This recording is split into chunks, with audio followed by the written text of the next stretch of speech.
Okay, we have a green box, we have a live counter ticking up, going to assume that means we are live, or very soon will be. And that means welcome back to the Storytime Network. It is the Paradox Hour podcast, and today we are discussing the fall anime lineup. In particular, it is the mid-season check-in. I am very tired today, so I'm probably going to get some stuff wrong, but I hope I won't. For speaking tired, I am also tired, and I am nursing a headache. So, you're in good company. Drink some water. I have plenty. And some electrolyte water, too, just to spice things up. Meanwhile, I have to nurse my water because because the water supply in my apartment has been very sketchy the past couple of days. Oof, that's wrong. I don't know why. It's just very annoying. Yeah, things be like that sometimes. But speaking of a sketchy supply, our first show is, of course, the second core of 86, in which we have one episode to discuss. Oof. And really sucks that the production has been like this. And two recaps if any of you watched it, or watched either of them. No. But it is kind of amusing that one of them was like just had like the cast just reacting to their favorite scenes and whatnot. That's pretty cool. I might be if I have the time. I'm tempted to give that a watch because that does sound interesting. Mm-hmm. So there's at least no point watching the other recap though. Yeah. Yeah. I mean, in that one episode that we got, it was just a whole lot of talking as well. Yeah, not a lot really happened. It's mostly just set up it's for very the much suicide mission. I was gonna say it's the lead into the suicide mission. Yeah. I mean, even at its most limited, 86 is still a pretty good show. Yeah. Yeah. It was definitely. It's still a top contender for anime of the year.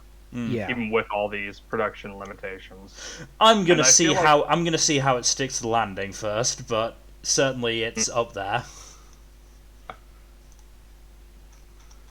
And another thing to note is that usually in a lot of action shows, they do episodes like this right before a really heavy action episode. Yeah. So, I mean, I would be. The suicide mission itself is going to be intense. Yeah. I mean, it really would be a damning indictment of the production if next episode had very little action. Yeah, especially with all the lead up to it. Oh God. Heaven forbid. I mean, even with stick figures, I feel like they'd probably animate it better than X-Arm. And we still it's stick figures, but we still have the Sawano music. Yeah. The Sawano soundtrack has consistently been extremely good. Yeah. Well, it's rarely anything but. Mm-hmm.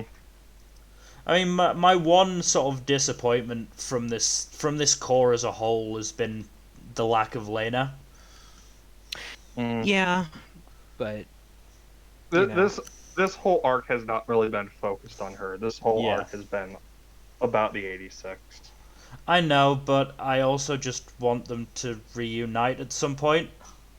Oh, same here. I want that so badly. Yeah, she's one of my favorites in this whole show, and one of my favorite female characters in this whole year. Yeah, honestly. Same. I agree. But I do think that the focus of the 86 was actually warranted, at least. Oh no,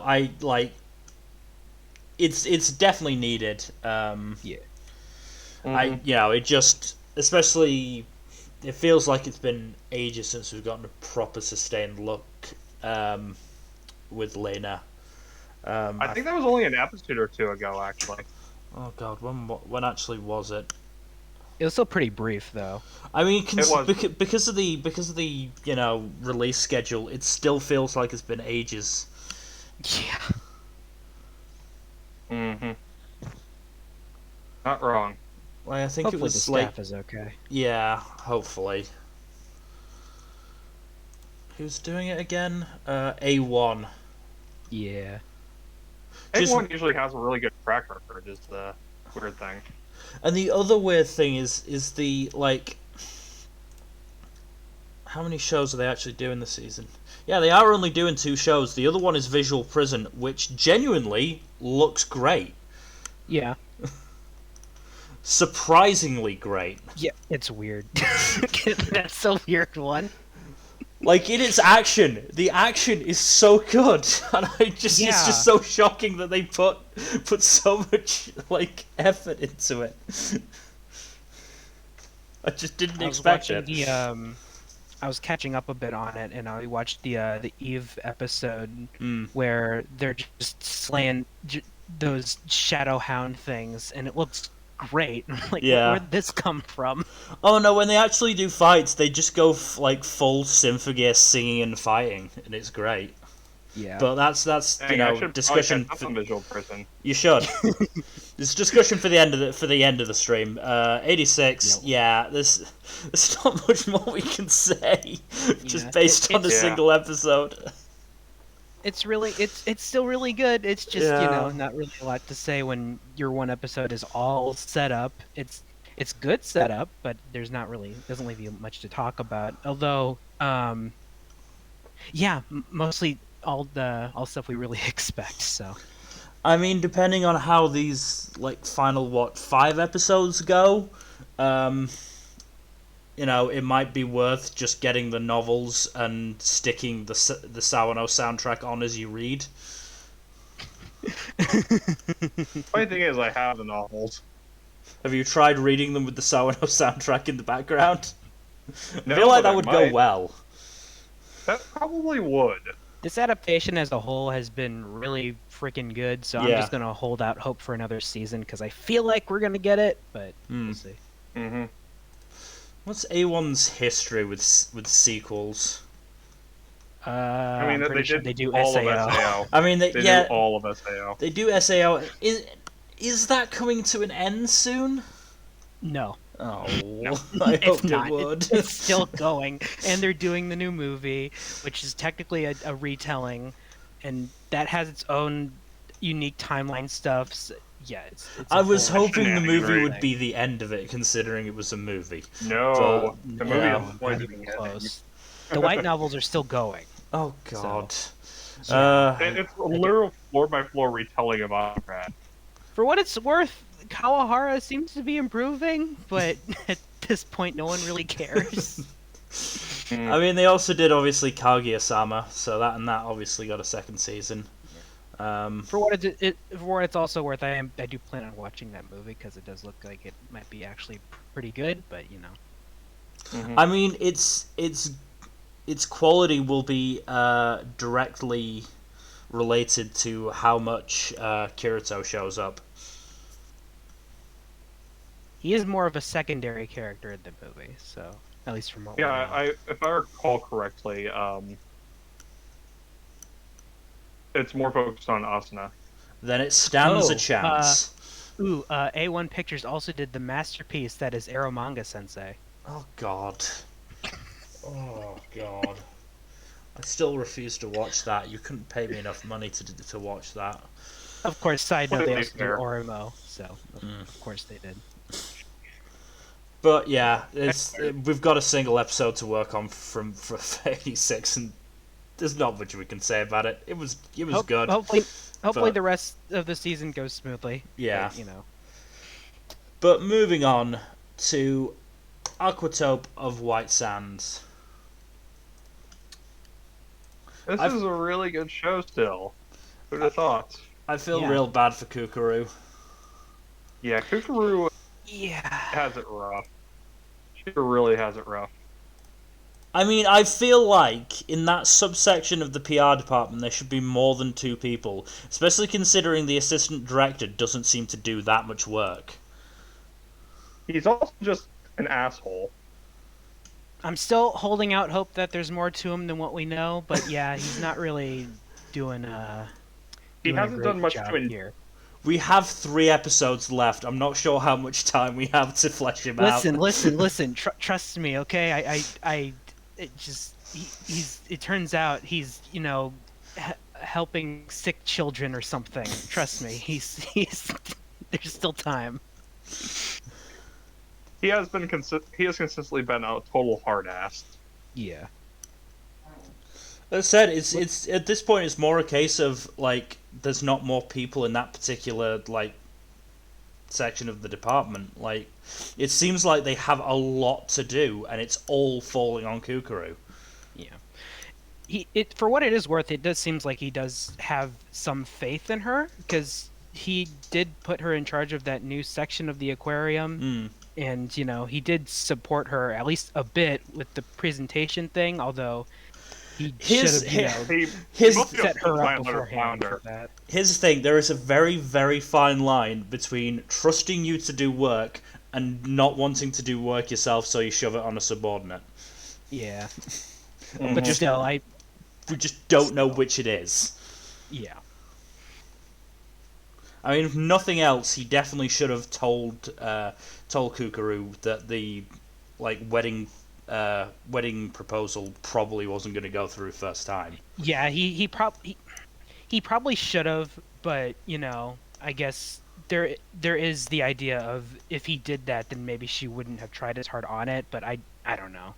I mean, the other thing to remember is that she's an 18-year-old girl. She hasn't had that many weddings, and certainly not her own. Yeah. Her life experience is aquarium. I think she knows more about fish than she does about people. Oh, 100%. I would not be surprised. 100%. I mean, there's so many of those characters in this show. Eiji is probably the crowning achievement in that, but Kukuru is also a very apparent example. Yeah. Also, Fuka almost punched Kai. I really enjoyed that. That would have been nice. That was close. that was funny. I also love that we've seen so little of him in the past few episodes. It's great. Crazy. It's almost like he doesn't matter. I don't know. It's weird. It's crazy. I mean,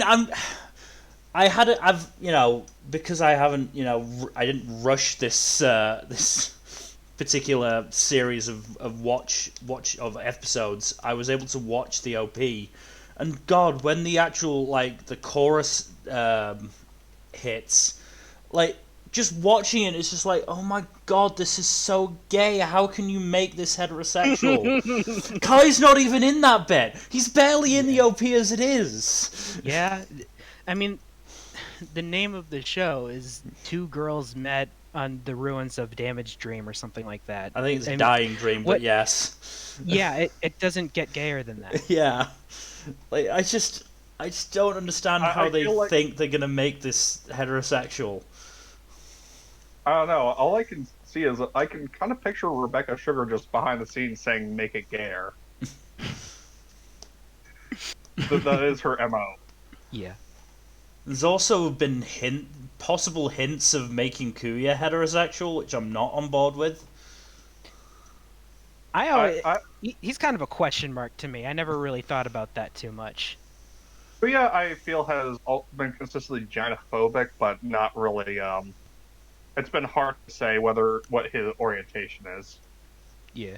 Beyond just him being afraid of women. He really likes wine. I just maybe love, he is alcohol sexual. I loved that bit where he just said, "You can't keep just bribing me with wine. It won't always work." And I'm just like, "Yes, it will always work, Kuya. It's always worked in the past, and it's always going to work in the future." It's shown by the fact that you downed it in one evening. That's how it is. He just needs to accept that he is a burgeoning alcoholic. I did like the episode with Fuka's former idol friend. I think her name's Ruka. Kohai. Yeah. Ruka, I think. Yeah. Yeah. That was fun. I didn't expect that. That was weird. That came out of nice nowhere. To have a Ruka focused episode. It was really nice. Yeah. To have her be the focus. What else is there? The penguin is cute. The penguin is cute. The dolphin is also cute. The dolphin is also cute. Mm-hmm. I'm glad Choco is going to be arriving soon. I love the penguin so much. The penguins are great. I genuinely winced when Popo got hurt. Yeah, that was nasty. Yeah. I felt so bad for that penguin. Now, Mr. Popo, on the other hand, wouldn't get hurt like that. What you gonna do? Sorry. Pecking order. Pecking order. Literal pecking order. Yeah. Sorry. It's fine. I worried during the Sea Turtle episode that the fence was actually just went all the way to the floor. I was like, when they were watching it hatch, I was just like, shouldn't you remove the fence? Have you just penned them in? What are you doing? Right? And then the Sea Turtles. And then the camera angle changed, and I saw the gap. It was just sigh of relief that they hadn't been complete idiots. Also, if this trip to one of the smaller islands is the perfect opportunity for a confession, and it's going to be disappointing when it doesn't happen. Stop saying that. Yeah. You don't know that. You don't know that. I don't know that, but I just don't want to get my hopes up. Trust me, you just have to We've all believe, been burned okay? before. Look, I got so excited in the final episode of Skate, and I didn't get my confession. Hey, we're getting more Skate. That doesn't count, okay? Even if I totally believe that they are going out anyway. Yeah. It just didn't happen on screen because fucking Longa used Ski in relation to him, and it's just anyway. Yeah, this is still a really, really good show, even if the last couple of episodes have been slightly depressing because, you know, Kukuru's having to... relatable. Kukuru's having to adult, and it's sad. Yeah. Drew's Next getting week burnt we out for find the out the time. repercussions of her sort of abandoning her post like that, which should be very interesting, because I think we'll find out more about her boss there. I'm less hopeful of that, but at the same time... Trust me, I'm always right, okay? Trust me. At the same time, she's been putting in so much overtime that, like, surely she has some days off saved up. Oh, almost certainly. Yeah, but you normally need to put advance notice on that, especially since this is Japan, and sort of just walking out like that is a death sentence normally. I know, but thankfully the director, you know, will probably let her off. Oh yeah. The director's a cool dude. I like him. I mean, at this point... how everyone kind of agrees, hey, he's kind of being a bit harsh, huh? Yeah. I mean, at the Maybe end of this will actually have fun. At the end of the day, Kukuru's probably got enough support in, like, the upper ranks of management, because she's obviously, you know, she's got a good relationship with the director himself. She's got a good relationship with pretty much every assistant director department head. Department head in the actual attendance section, and pretty much everyone except the assistant director in the PR department seems to like her. So most of the staff at the aquarium likes her. Yeah, because Cooper is fun, nice, and hardworking. Yeah, and cares about the fish, which for some reason, you know, the assistant director doesn't, which seems like a weird career path. Yeah, exactly. Like, I don't... It's, okay. It's obviously... He takes care of injured penguins in his free time. It's fine. I mean, if we... I'm just gonna press X out on that. I can't wait for us to actually get, like, an in-depth look into him, and it turns out he is just an asshole. Yeah, it turns out he actually kicks penguins in his free time. Yeah. That would be horrifying and hilarious. Like, the in-depth episode of it is him just hunting the dolphin down. You know, this dolphin's caused a lot of problems. Let's take it out of the equation. Yeah. Oh god. Anyway, Unless either of you have any last remarks for Aquatope, other than that, yeah, it's great. We're looking forward to the climax. Yep. No, I pretty much said all I needed. So. Yeah. Yeah, I'm enjoying it quite a bit. I just I am prepared to be at least somewhat disappointed by certain plot developments. No. If the gay happens, that gives it so many points. Oh, you're not wrong. It's just if it doesn't happen, I will be sad. If the gay happens, it could very well be top 5 for the year. Yeah, if the gay doesn't happen, it'll probably be closer to somewhere either just above or just below 10th. I would think, because it's gonna be really disappointing if it turns out to be heterosexual. Yeah, and it's nothing against the show. There's just been so many good shows this year. Yeah. But moving on to Banished from the Heroes Party. The show is so good. Like I have issues with the animation for the action sequences and a bit of the pacing here and there, but the core focus of the series, of the main duo and their relationships with each other and the town around them, is just really good. Oof! And they are officially a couple at this point. There's 2 studios working on it, which is generally never a great sign, and I don't recognize either of the studios. Yeah, no, the actual animation for some parts are not great. It's most obvious in the action scenes. Oh boy, one of them has only done one other thing, which is Dame X Prince Anime Caravan in 2018. I have not heard anything about that one. The other has done Battle Athletes Restart and Peter Grill, which is getting a second season, folks. Why? Because somebody be real fucking horny. Think about your favorite show that's never gotten a second season. I'd feel worse if it was actually a studio that worked on something I care about, but... Also, it's worth noting that apparently Battle Athletes was also terrible. Battle Athletes was terrible. I watched like 3 episodes of it. 4 episodes of it, and it was pretty shit. Apparently it went crazy and went really stupid, but... I mean, it was pretty crazy in the episodes I watched. There was a kangaroo, for God's sake, and a black detective who survived a bomb point-blank range. That's kind of hilarious. You want to kill him? Hilariously terrible. That might be a good hate watch. Yes. But back on topic, I don't come to this show for the action. I come to this show for the main relationship, which is very nice.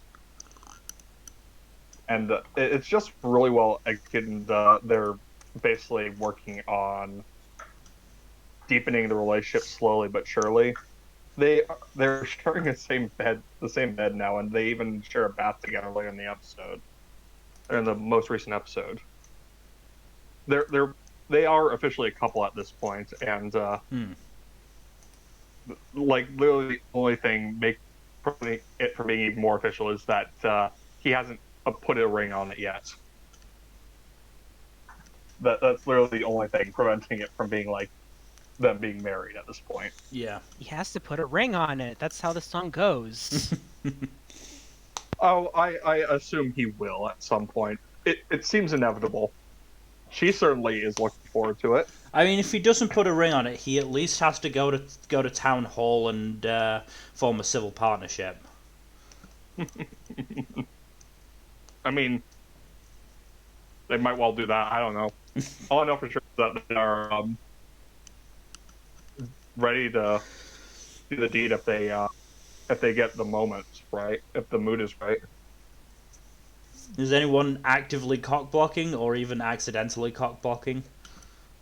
But basically, the only reason they don't do it in this scene right here is because, well, the main reason is that they are looking after a kid in their house, so they're like, yeah, let's not do that. That sounds like a terrible idea in this current situation. I mean, the main reason they didn't do it is because it's not a hentai, but yes, I get your point. Then again, you know, on-screen... not being a hentai hasn't stopped on-screen sex before. I've seen screenshots. Are we sure this isn't a hentai?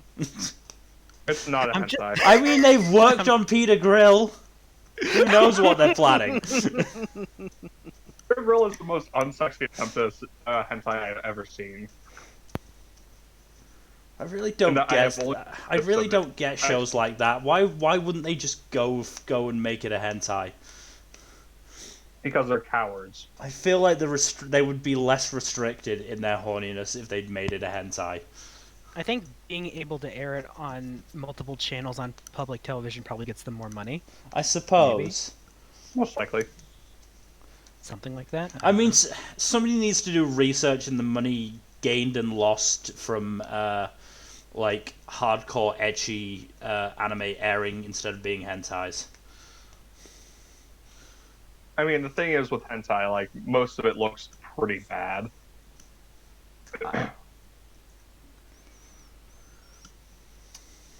How would you know that, Jack? I've heard people talking about it, obviously. Oh, okay. Sure. Okay. No, the guys on Trash Taste podcast have straight up said, like, how bad a lot of hentai looks. Oh, I know. I watch it too. I'm mostly just poking fun. Damn those folks at Trash Taste giving people alibis for watching hentai. But yeah, no, the show is good. Like, if you don't mind the occasional dips in animation quality, it's a pretty enjoyable show, and the main couple is my favorite this season, honestly. That says a lot, because there are a lot of cute couples this season.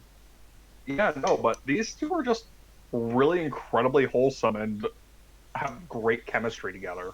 No, I believe you. I'm just saying, like, that's a huge badge of honor. Yeah, no, it's a tight competition. At this point, it's just seeing which couple or ship is my runner-up. I think this one is the only one that's an official couple at this point. That's the main leading couple, though. That's true. So that definitely gets it bonus points. Yeah.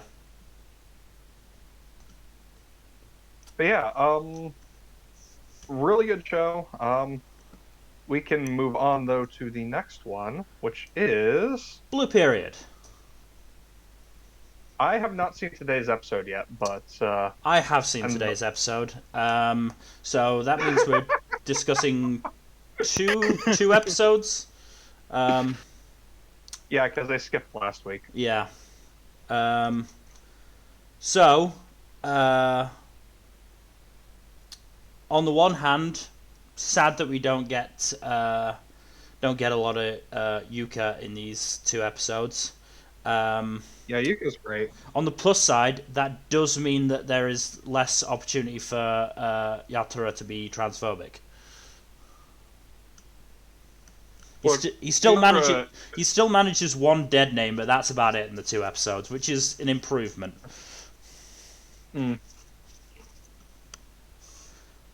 Instead, we just get him breaking out in hives due to sweat. Stress. I mean, there's probably some sweat in there, but stress. Yeah. I don't know. I haven't seen today's episode, so... I can confirm that the conversation at the shrine with Yatasuke was in chapter 12 of the manga. And that was episode 6 of the anime, right? That was episode 6, yes. They're doing about 2 chapters per episode, which is pretty good for a monthly manga. I think it's monthly. It is monthly, yes. Yeah, 2 chapters per episode is good pacing, man. I'm fairly sure it's monthly. Let me check. I'm almost certain it is. I would have a lot more chapters if it was weekly. Yeah, it almost certainly... I'm almost certain it's monthly. I'm almost certain. I'll try and keep to episode 6, but... it sort of blends in my head.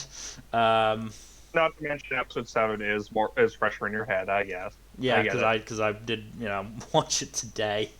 I think that conversation was episode 7. Well, actually, even happened in episode 6. Episode 6 was the stuff with Kuina, wasn't it? Yes. Who Yeah. I also really like Kuina. She's a really good character. She is definitely very interesting. Definitely very interesting. Yeah,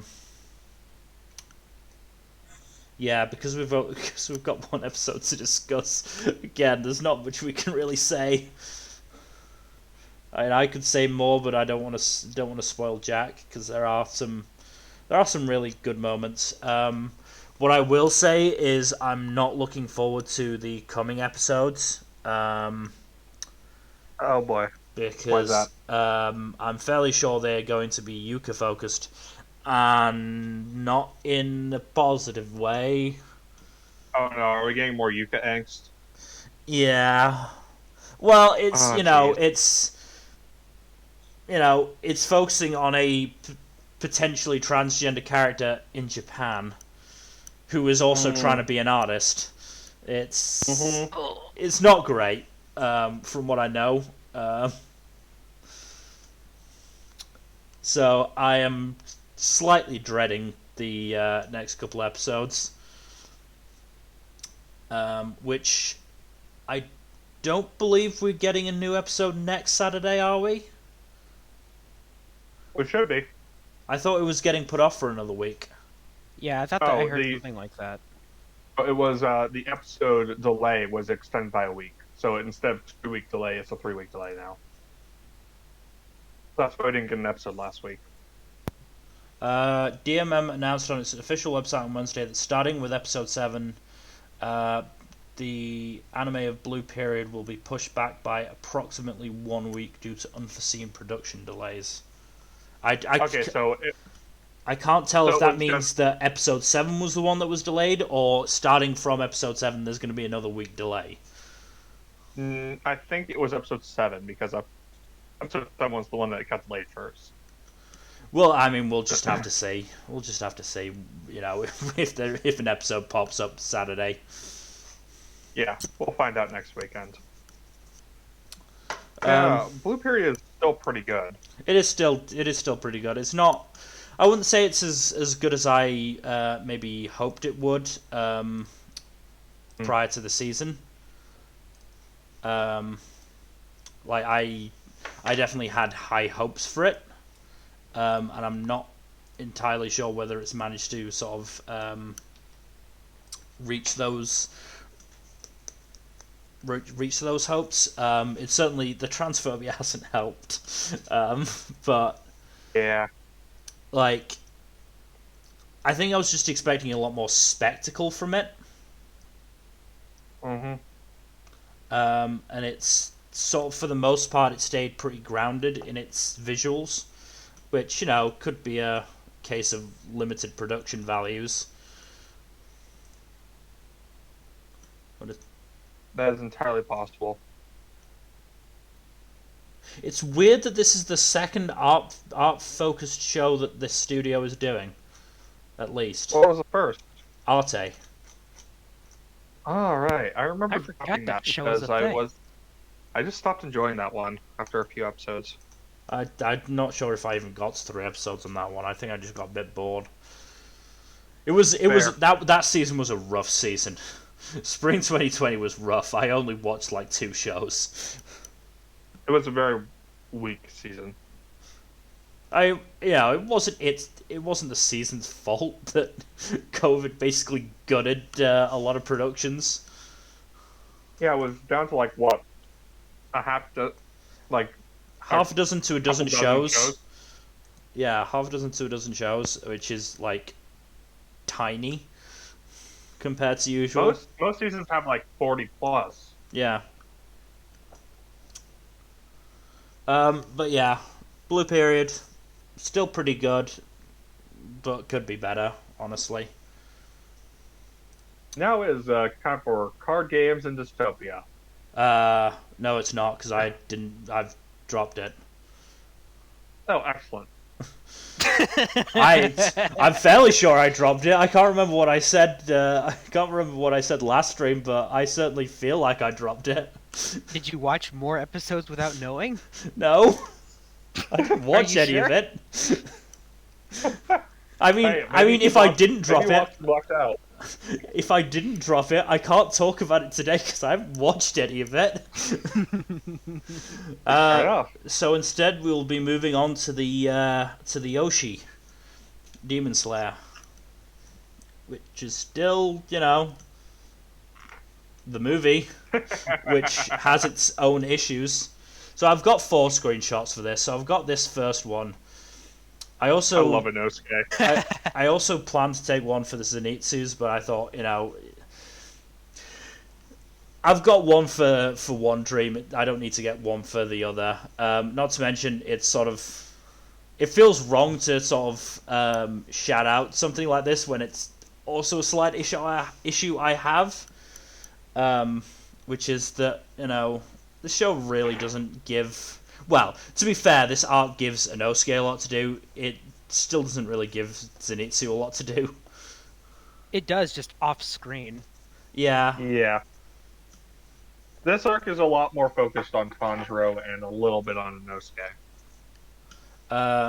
But the second one is... I just loved that as an out-of-context quote.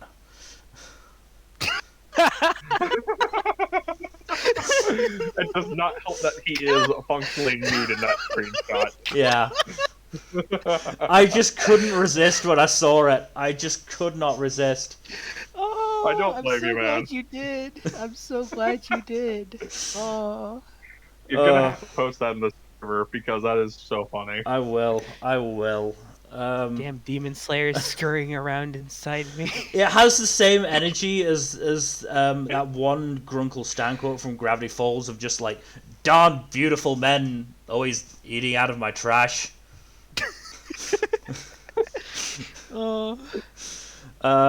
Third one is just showing off, the tax-free animation. Oh yeah, that beautiful Yoshi animation. Say what you will about the character work and the plot, the animation is still superb. The animation fucking slaps. It's so great.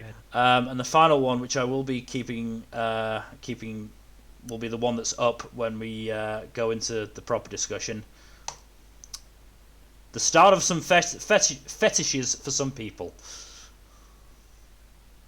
The start of a new era for the Emoto genre.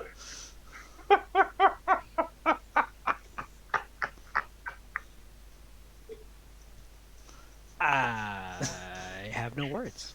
I mean, the fact is we were told we got 70 new animation cuts. I want to know how many of them were this.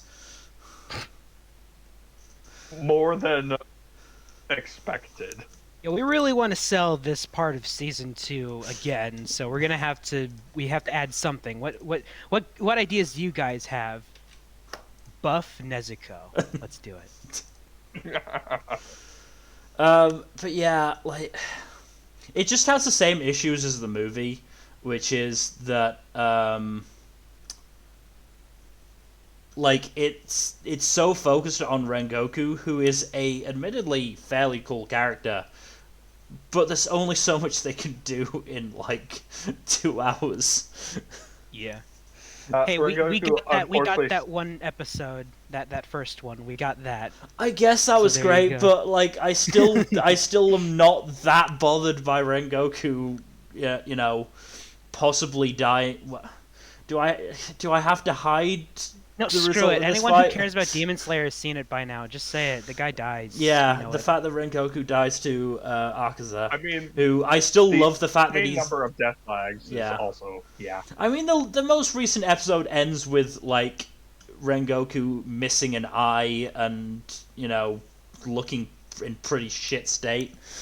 And Akaza seemingly like just completely healthy. So, like, if you didn't see Rengoku dying, check your eyesight. That's on you.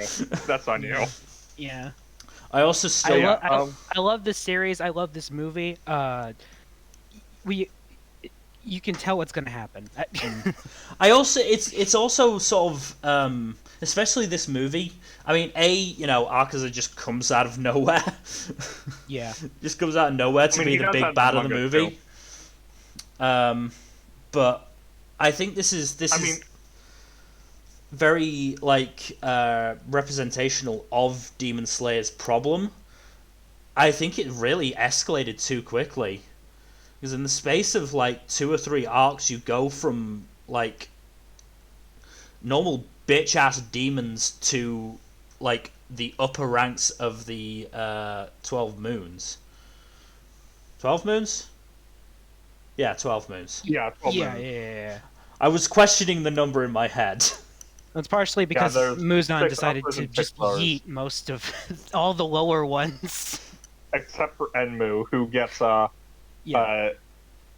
offed over in this episode, in the most recent episode. I mean, I appreciate that he is one of the very few demons that Tanjiro takes out that doesn't have a tragic backstory that we have to sit through. I was gonna say, look at how tragic this demon is. Look at how sad it is that he's dying and that he was a demon. No, he's an asshole. He liked eating people. Yeah. He's an asshole, and the only thing we get from him as he's dying is him lamenting that he couldn't kill more people. Yeah. Yeah. But I just do think they made the jump from, regular demons to the 12 moons very quickly. I think in retrospect that may have been there may have initially been the plan to use all of the moons instead of just the upper ones. Yeah. But author realized I can't stretch this out that long. This is just gonna end up like Naruto again. I'm just gonna cut things down a bit and just keep things So I mean, here's the thing. Mugen's character to off a bunch of his minions. Yeah. Mm-hmm. Here's the thing, it could have been really good to give some focus to Zenitsu and Inosuke. Have them fight some of the lower moons on their own. Mm-hmm. While Tanjiro is off, healing or doing something else. Just have Inosuke and or Zenitsu fighting a lower moon. Mm-hmm. And not just being... as much as Inosuke may protest, basically being Tanjiro's comic relief minions. It's harsh to say it, but it's also kind of true. Yeah. But they both get their dues later. They do. They do. I mean, again, another issue is that, Nezuko isn't a character. She's basically a pet. She doesn't have enough characterization for most of the series, yeah. Yeah, she does get some, and she'll get some very soon, but yeah, I don't disagree. But hey, you know what? She's cute and she's strong, so it's if her role could be easily replaced by a particularly intelligent dog, that's a very bad sign. I was gonna say she's like a puppy. She is. It's also a very bad sign for one of your prominent main characters to have that role. Female main characters, I should point out. Female main characters. The worst part is that most of the other female characters are handled really well. Yeah. Yeah, Demon Slayer, I'm not gonna be one of those guys and say it's completely carried by its animation, but it escalates things quite a bit. Yeah, I'm not 100% sure if it had gotten a subpar animation adaptation, if it would be talked about so reverentially. Oh no, absolutely not. Definitely not. I think it would probably be... Episode 19 kind of just boosted into the stratosphere. Yeah, I think it would be relatively popular, but I don't... it would not be the mega hit that it is. No, absolutely not. Put it this way, Jujutsu Kaisen is right there. Yeah. As a better paced, better plotted, and with better characterization, and still just as well animated. I'd say maybe just a little bit lower. Yeah, probably a little bit lower, but I'm still in love with that. I'm pretty sure Mappa still pays their taxes for all of their problems, so Yeah, Mappa pays its taxes, so it has to treat its employees like shit. Look, every studio has to have a flaw, okay? If you let Mappa have tax-free animation, they may not be as shitty to their animators. Fingers crossed. Listen to us, Japan. Oh, God. Anyways, I will say this about the episode, the Mugen Train arc. The entire fight between Akaza and Rengoku is just fucking amazing. It's one of my favorites in the series. Yeah, no, it's a including great stuff that fight. comes after this. It's a great fight. I just wish I had more investment in the participants. Yeah. Not unfair. Yeah. As it is, does get his stuff later. No, he absolutely does. Way later. Yeah, he absolutely does. But as it is, like, it's a incredible spectacle, but not much more than that.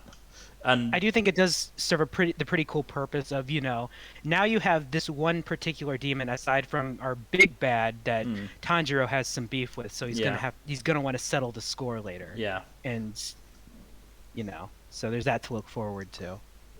And despite the fact that it is mostly spectacle, I'm awaiting its decisive win for best fight at the Anime Awards. Oh, I have zero doubt it'll win best fight. Yeah. In which it will beat Yuji and Nobara versus Aso and Ketchizu, which will quite frankly annoy me. But that's a discussion for the new year. Yeah, when we get the nominations. When we get the nominations and when we get the winners announced, I'm sure I will rant in a Discord somewhere. But we all will.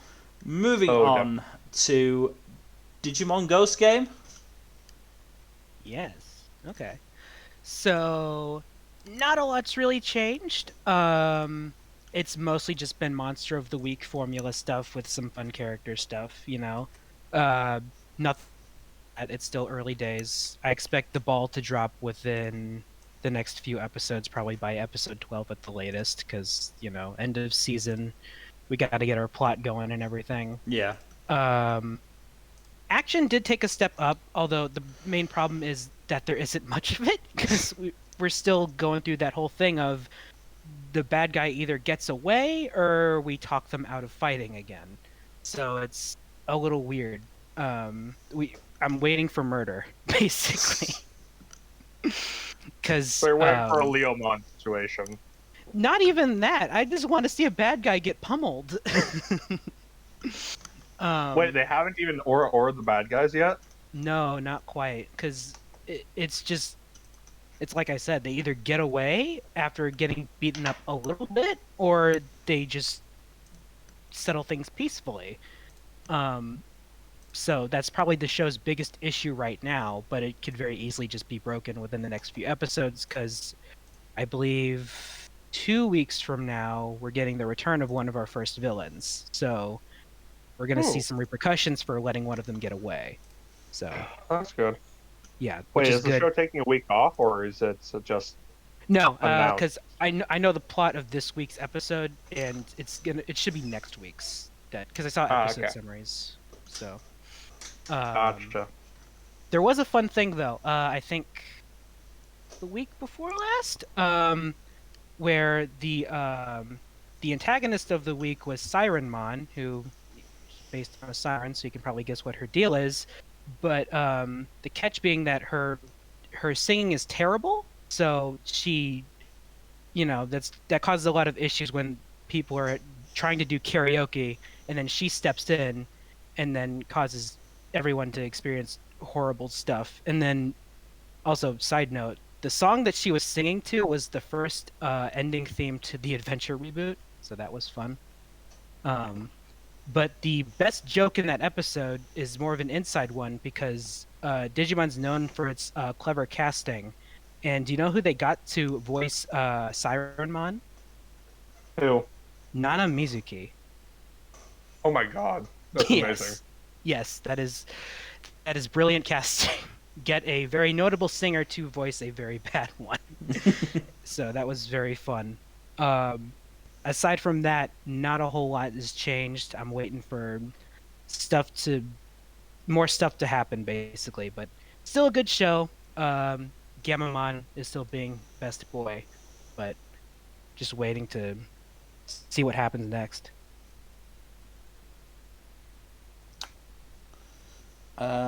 if Alright. that is everything, we will move on to another Toei animation show, Dragon Quest Adventure of Dai. In which the balls have already dropped several times. Holy fucking shit. Dai has just been... Damn. It's been These past few weeks. amazing.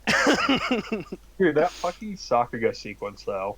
Yes, the past few episodes have been insane, and They've also it turned out to be a lot more upended the eventful than I status would have quo. expected. Oh yeah, it's been super eventful. Like I said, Yeah. bye-bye status quo. Yeah.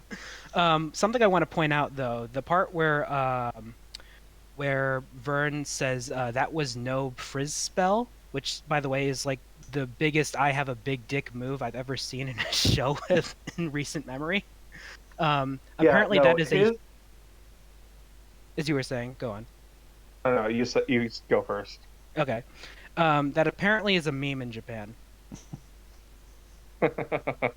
Nice. Yeah. That's pretty fun. Yeah, apparently Vern basically has... I think there's like 3 levels of fire spell or something. Mm-hmm. And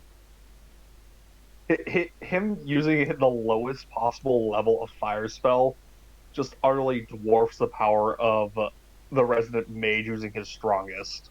Yeah. Think of, in terms of Pokemon, think of an Ember being a Fire Blast, basically. That's how big the jump is. Yeah. And then Vern gets serious and utterly wrecks the hero's party. Yes, because then he actually uses Fire Blast, and then it's a freaking Phoenix, and it's cool. But wow. Oh, speaking of the hero's party, I forgot to mention that about Banished, but I can talk about it after I'm done talking about those. Yeah, that's fine. But yeah, the animation's been a really big step up, and it's fun seeing Vern and actually learning what his ultimate goal is, which is surprisingly noble. He's just doing it in a very shitty way of killing off humanity. Yeah. He's like, I want to be on the surface. Oh, that's nice. But I'm going to exterminate humanity to do it. That's not nice. Yeah. Yeah, he's not a good dude, but he's very confident in his power, and rightfully so, because he freaking broke Dai's sword, which was supposed to be unbreakable. Yep. No, but the biggest twist of all of these episodes was fucking Hadler. Is that really that big of a twist? I'll be honest, because I already said he's probably gonna come back, and he's probably gonna do something really cool when he does. And you know what? Oh, you're not wrong. He came back, and he was awesome. But the biggest shock for me was Block, who decided to just be the GOAT and just took that final hit. Yeah. And he said his first and last line of the show in the process. Yeah. Apparently, I've been reading reviews on Twitter, and they've been comparing the episodes of the anime to the corresponding manga chapters. Apparently, one unfortunate thing that was cut, which would have added to that a little bit, was there's one scene where you show the pieces crawling up from the rubble, and then going like, how the hell did we survive that explosion? And then they're like, are any of us capable of doing that? And then one of them looks at Block and thinks, I wonder. And that's sort of a bit of foreshadowing there. I didn't expect an actual chess move to be relevant here. No, I didn't think so either. That's brilliant. And what's even funnier is that he technically cheated. Yeah. And Vern is pissed about that. Yeah. I never thought I'd learn what castling is from an anime. From a Dragon Quest anime.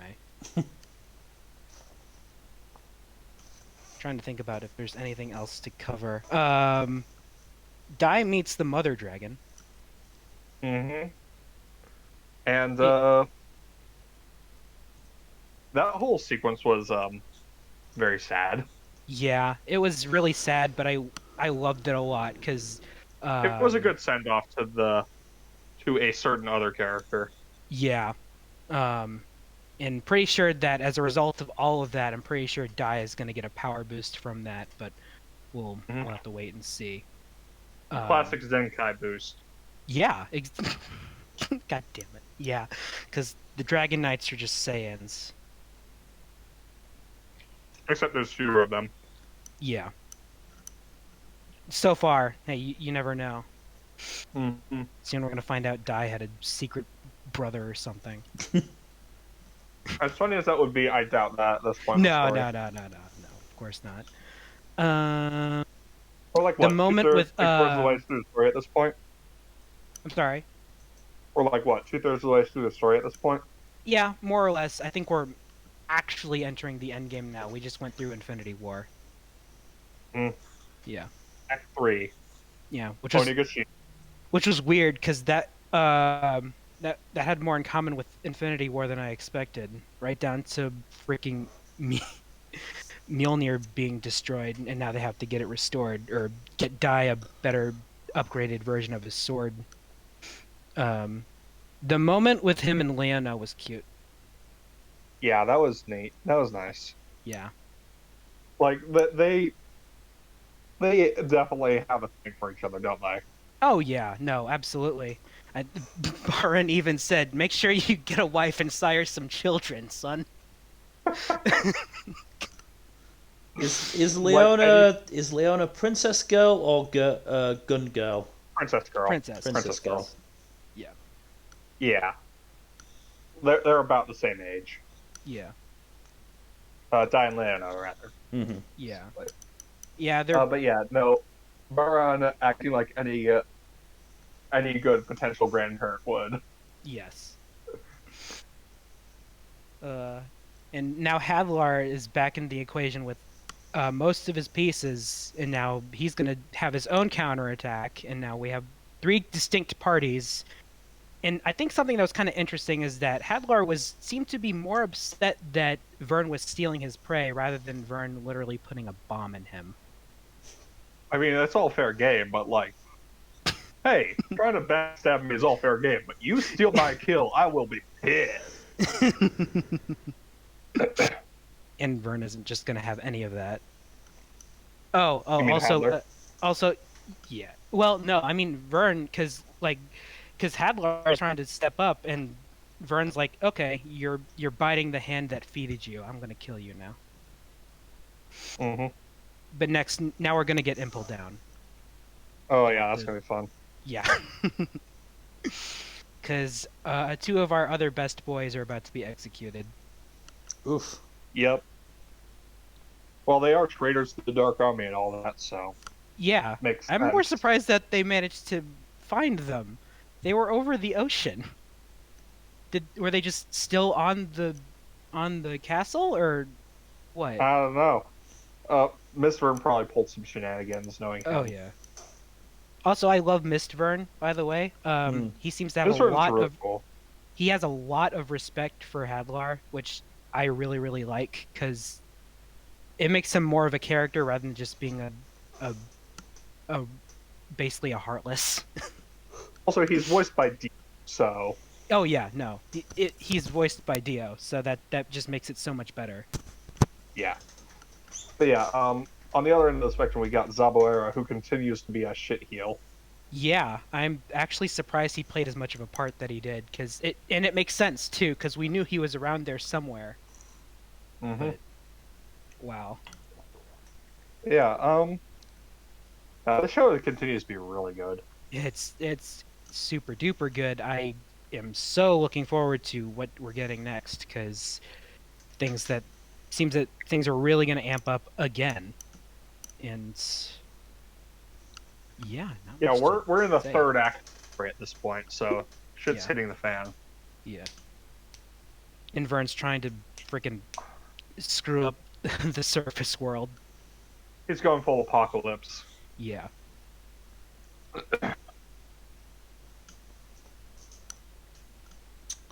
But if that is everything, we shall move on to the Faraway Paladin.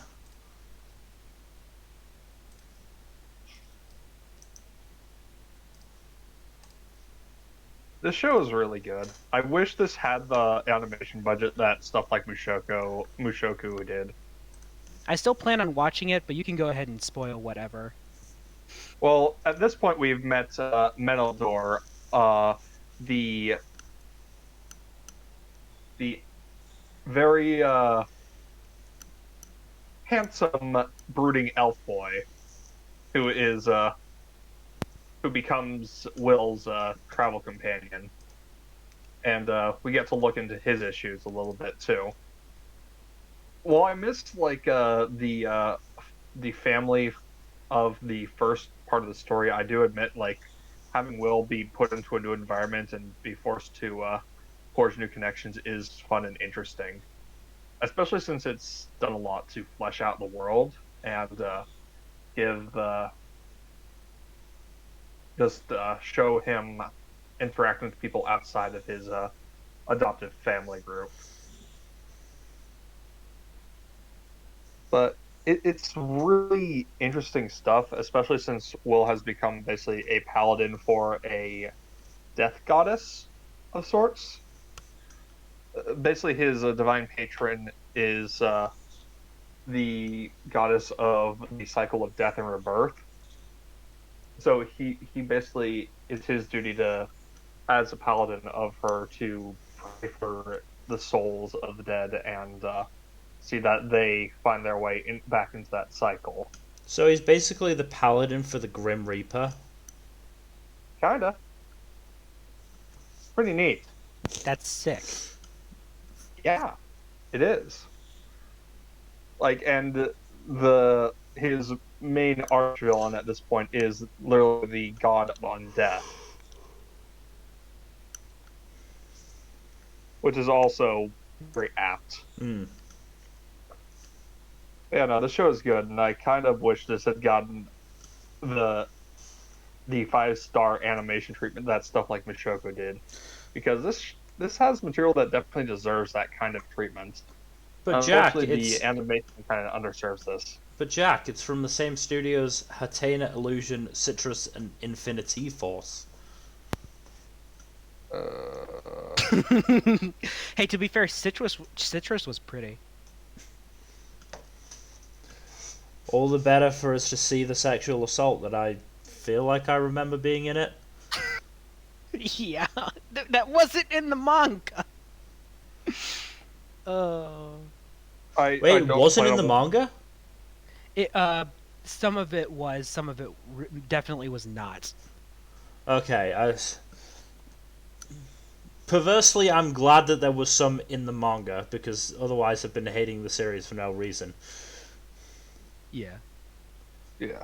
Well, less hated and more confused at why it's rated so highly. Some people convinced that it's a good Yuri for some reason. I don't know why. When you've got Bloom right there. Right there.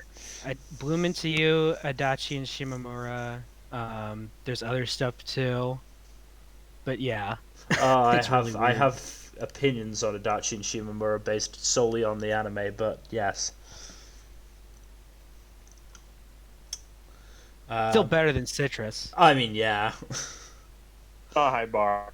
But anyways, back to the show. Continues to be really good, and the only like real negative I have about it is the animation underserving the story in question. The story, which is one of the issues I had with Banished as well. Oh yeah, I was going to bring back something I forgot to mention about it. Yeah. Because it was the central plot is actually starting to kick in on that show, and it's kind of interesting actually, seeing as demons are starting to get involved in both the A and B plots now, as opposed to being limited to flashbacks. But yeah,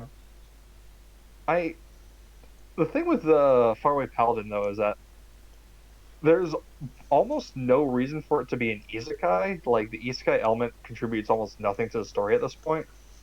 So I kind of wonder why it is one. Yeah.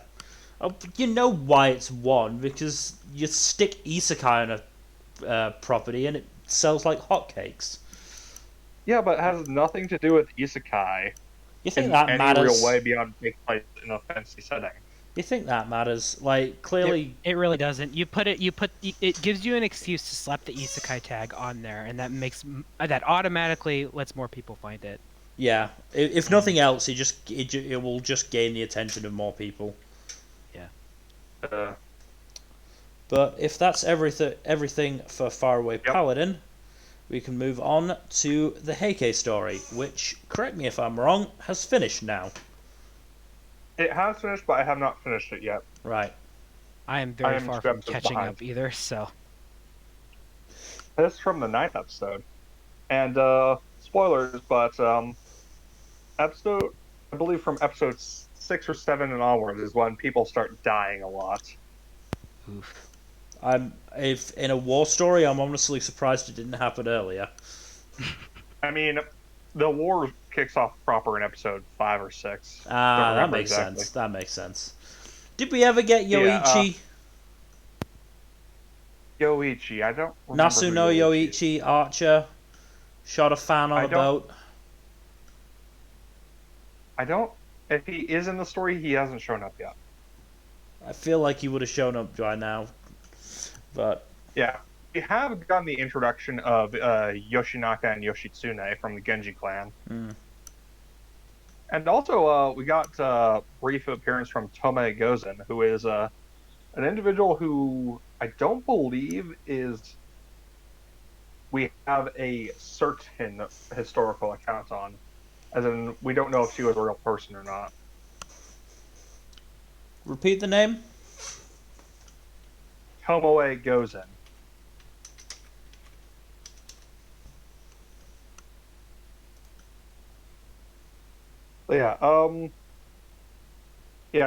This is the part of the story where the Genji clan has started taking action in force. First, it's Yoshinaka taking center stage for a couple episodes before he starts being a colossal, unruly dick and gets offed by, I think, his cousin Yoshitsune for being a dick. And then Yoshitsune takes center stage. And boy, is he very effective as a strategist. Because the Heike are on the back foot at this point. Yeah. And they keep losing people, and it is very sad and depressing. This screenshot right here is from the tail end of the 9th episode, and it features the death of Atsumori, who did not deserve this. He is a very, very kind, sweet boy, and he did not deserve to die. People in war often don't deserve to die, but alas.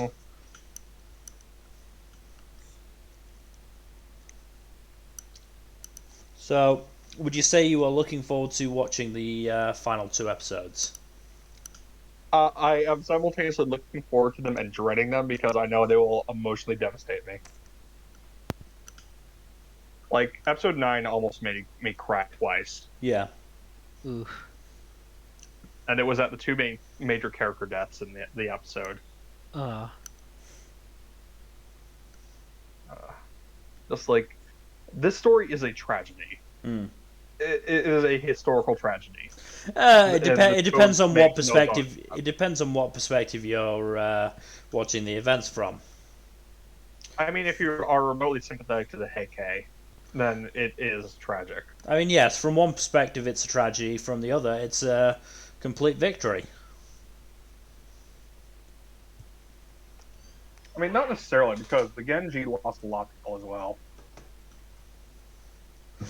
They won. That tends to overwrite losses. I suppose.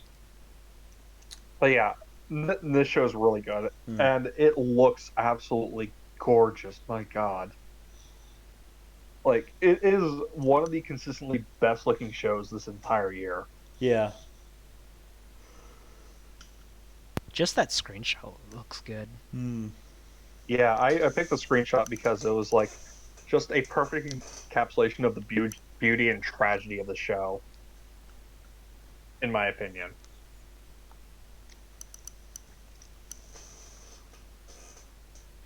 But yeah, no, this is a very good show. Please watch it. Anything else? Also be prepared to cry because it hurts a lot. Well, yeah, we will now move on to our next show, High Guardian Spice, of which I've watched up to episode 6 now. I believe the latest episode I watched was either 6 or 7. Parnell has been introduced, and they are great. Parnell is such a sweet bean. With their weird goat thing, Greg, that ate their shoes. Yes. Gotta be honest, could have done without the whole romantic subplot in episode 6. Yeah, that was weird and dumb.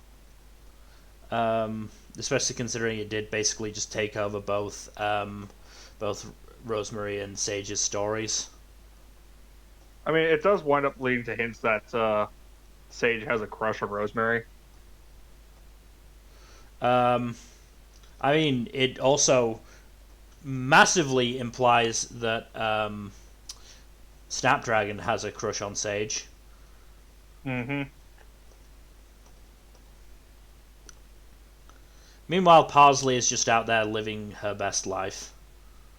Yeah, Parsley's great. Time is also great. Teaming with Parnell and just crushing dumbass's feet. Mm-hmm. I also do like Time a lot and her interactions with I think it was Amaryllis. Yeah. Who has morphed from Alphabet to Shitty Gremlin. Shitty Murder Gremlin. Yes.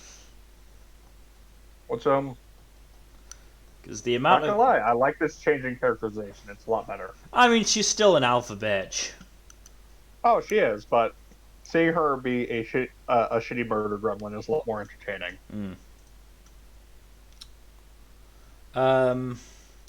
So let's see. Episode 4 was the whole family stuff. Definitely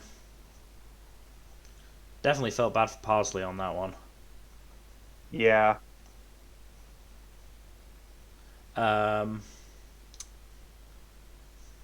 Episode 5 was the essay and new magic stuff. I believe so, yes. Mm-hmm. Oh, we haven't talked about fucking Slime Boy. Forgot which one was Slime Boy.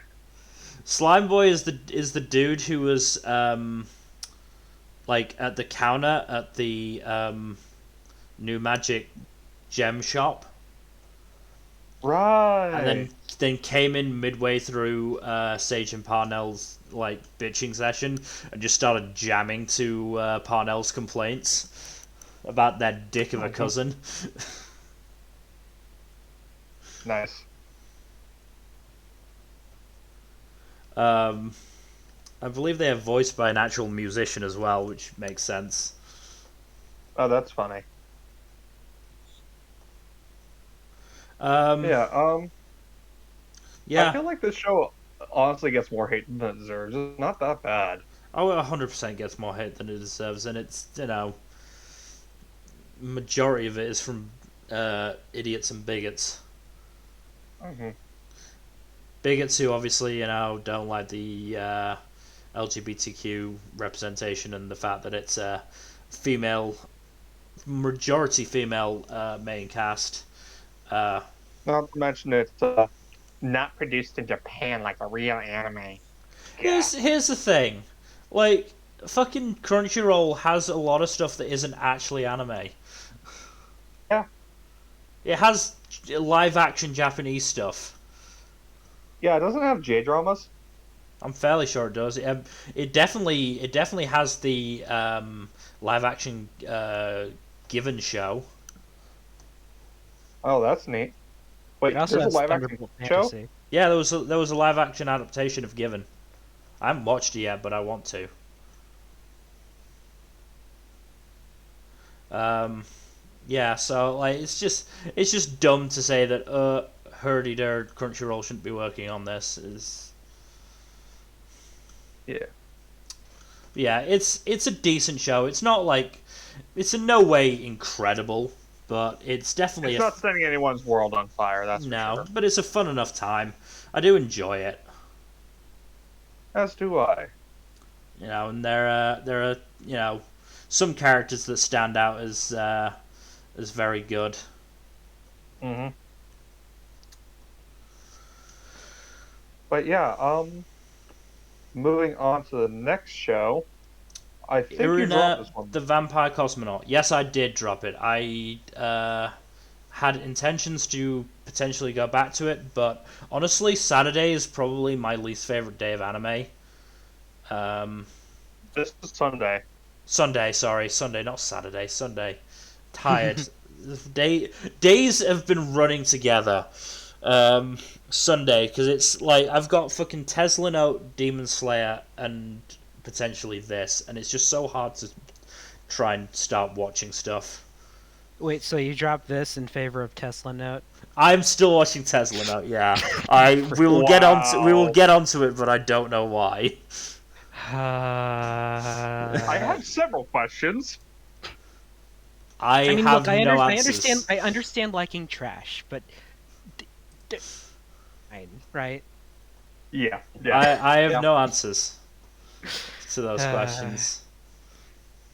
Yeah. This show, Irina finally got to go to space, and she gave us an adorable reading of a cooking show recipe while she was in space.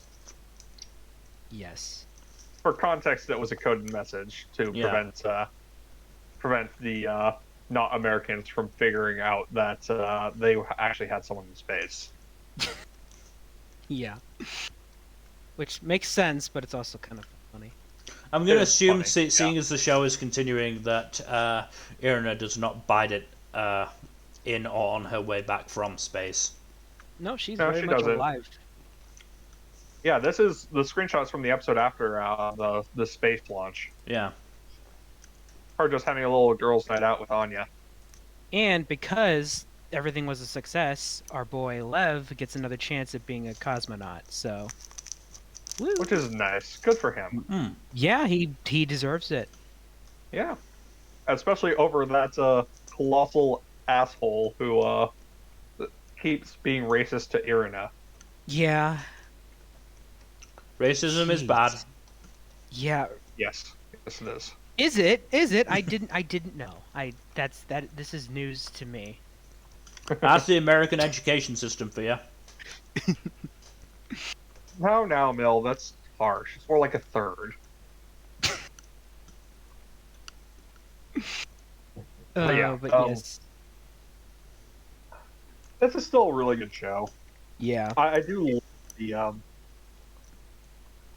I do love all the space stuff that's going on here, and I love that both Irina and Lev have had a lot of character development leading up to this. Yeah, they've grown a lot closer, for better and for worse, depending on who you are. I don't care about the age gap anymore. They're cute, okay? Yeah. Like, I just hope she's at the age of majority by the time that they inevitably wind up getting together, because yeah, I hope so too. Like, it all depends on the timeline of the show. Yeah. But I get the feeling that going to space for Lev will not go so smoothly. I don't know what's gonna happen there. Well, the light novels this is based on are still ongoing. Yeah. I think the final one is either pending or going to be out soon. Like, it's either being written or it's already in the process of being edited and published. How many are there? 7 right now. I do not know. 7? Wow. It's been going since 2016. That seems like a small number. I mean, that's like one every 8 to 10 months. Yeah, right around there. But yeah, this is not going to get anywhere near the end of the light novel. It Yeah. had to be paced obscenely fast. I'm pretty sure the whole space launch thing was just like the first novel, maybe the first two at most. Yeah. Probably. But yeah, this is definitely only going to be a partial adaptation, but I'd be kind of sad if it was just a read the light novel adaptation. Although Yeah, they hopefully did we'll get that license the another light season. novel. Yeah, the voice acting is really good in this show. I will say, Yeah. like the music and the voice acting are really good. The characters have so much character. I know. It's weird that when you give good voice actors good scripts to work with, they can give so much character to characters. Yeah.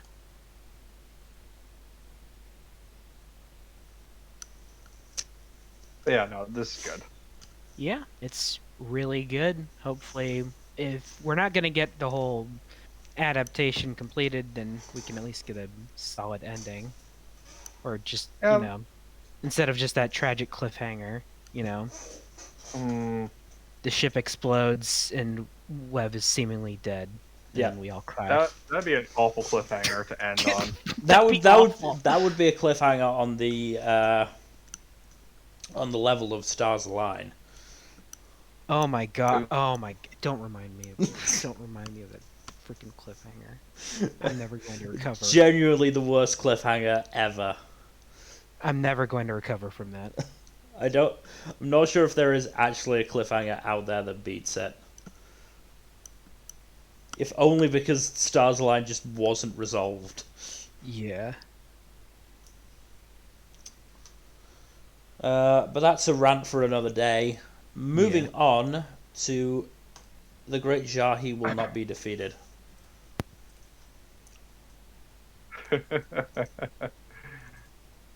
Oh, I love these idiots.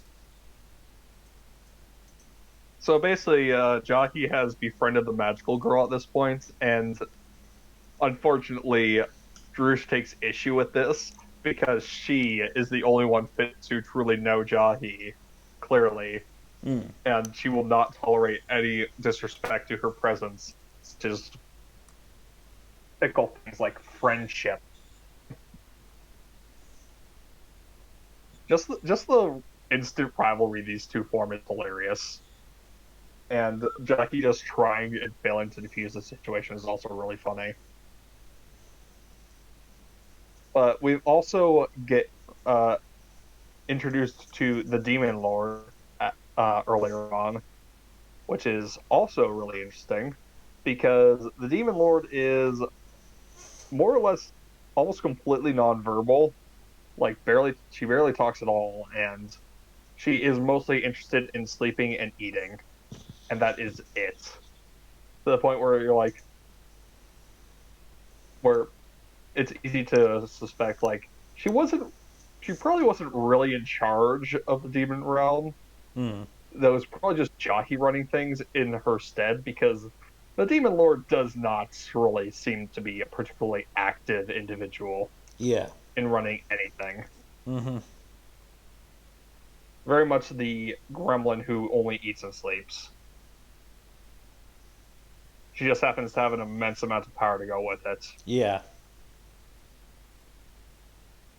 Yeah, no, this show is really fun, and the comedy just keeps on coming and delivering. And Jahy continues to be humiliated whenever she gets too big for her britches, which is appropriate. I also love the recent episode where the magical girl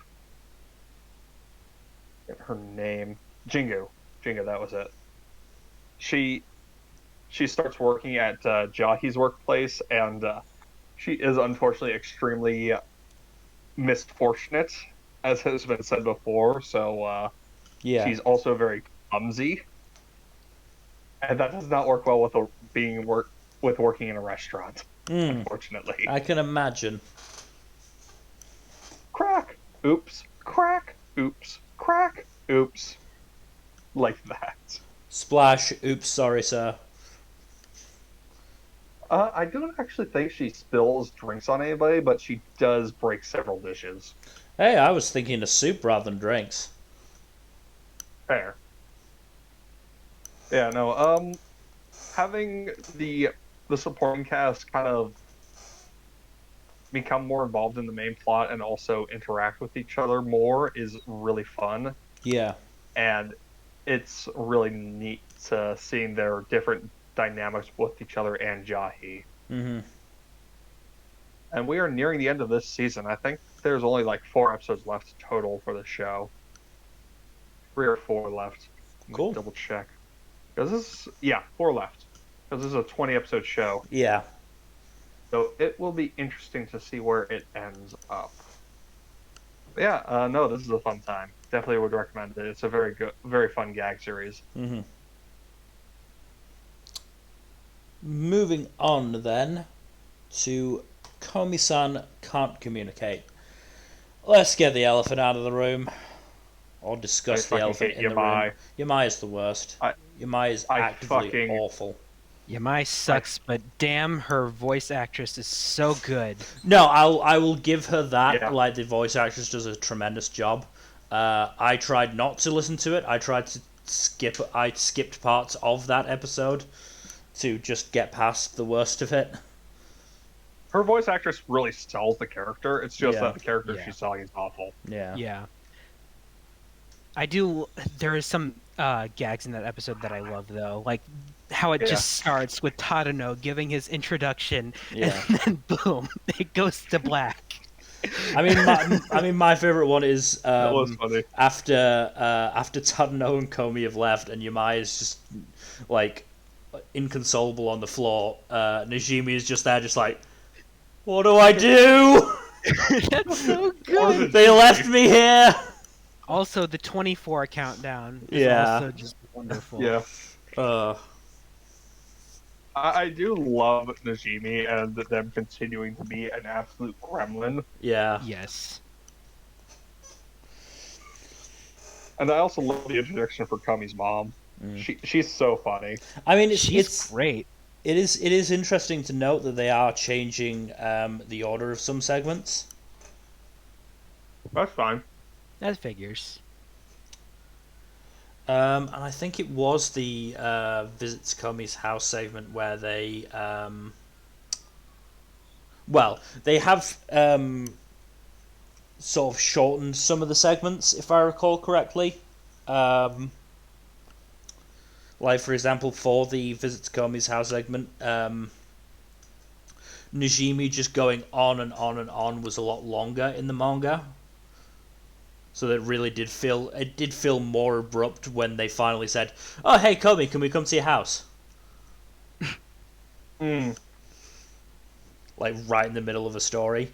They got rid of one of the rules for the ramen place, which was don't talk on your phone, which obviously Nishimi broke. Naturally. Trying to remember what else there was. I do love the ramen place bit. Yeah, it was really fun. No, it was funny. And it's a good use of it reminds me of that one episode of Seinfeld, if you guys know what I'm talking about. Is it the soup store? Yeah. No soup for you. That's literally the only episode of Seinfeld I've ever watched. Honestly, I've not watched any Seinfeld. The only reason I know that joke is because like a big reference was made to it in Scrubs. Makes sense. It's referenced a lot, so yeah. It's an easy bit to reference because it's so straightforward. Yeah.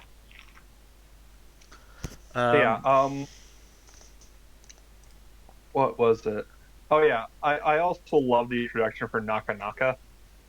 Naka was good. She's a really fun character, and I do appreciate her as like. She's a much needed upswing in quality after after Aguri and Yamai proved to be not great. Yeah. Especially Yamai. Jesus. I did like the little bits that Yadano got even if she isn't that much of a player in the overall plot. I do appreciate that her contrasting attitude with mostly the rest of the school. Yeah. Everyone else is Komi, and she's more just like, I am your rival now. Yeah. Because this is around the point where that reaction to Komi really starts to get annoying. Sufferable? Yeah. Yeah. Yeah. The whole worship the ground Komi walks on is just not that fun of a bit after a while, and I appreciate when the series starts moving away from that, but until then it's still annoying. Yeah.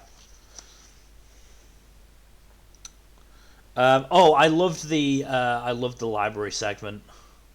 That was really funny. Yeah.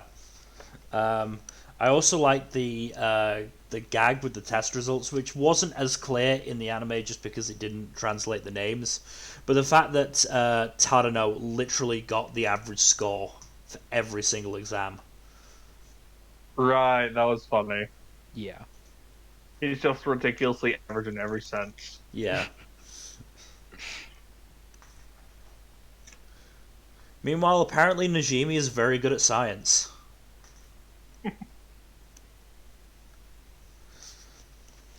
Najimi is a classic brilliant but lazy character. Yeah. Mm-hmm. Oh god, the fucking joke segment as well. Oh yeah, that was. Oh, I love that one. I have dad jokes. I have to admit, I preferred the jokes in the manga because they were significantly different, but these were still some really really good puns. Oh they god, were dumb and cringeworthy, just the way we like them. What was my favorite one from the manga that I was actually really disappointed didn't get in? Where is it? Where was it in the manga?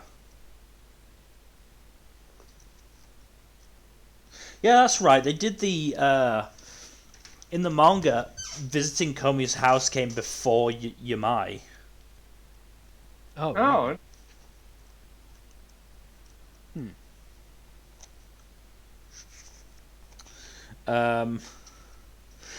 That's right. My favorite joke was, "'Tis the season for purse snatching because it was muggy out."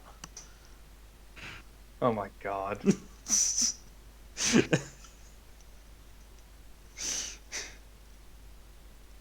And then the one that Najimi got was, "Where do bombs stay on vacation? A boom with a view."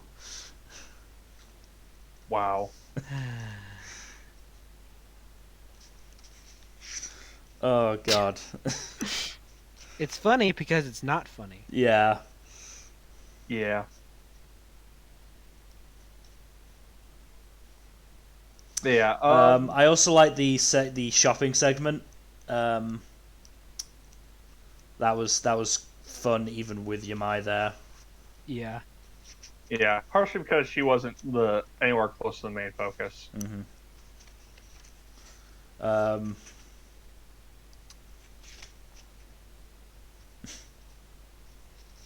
Especially Najimi having two girls because their first one was clearly just a complete joke, and just just to see Komi in a Chinese dress. Mm-hmm. I mean, Komi can rock Chinese dress. That's Najimi is doing God's work. But Tadano, of course, wins by going with the simple, straightforward option and not being an asshole or an idiot. Oh, that was another example of stuff they cut out from the manga. Was we got to see a lot more of Chuni Tadano. Right. Oh yeah. Like my favorite one was which I certainly didn't see it in the anime if it was there. Tadano buttoning up his Gakuen as a teacher went past. Oh my god. And then unbuttoning it again afterwards.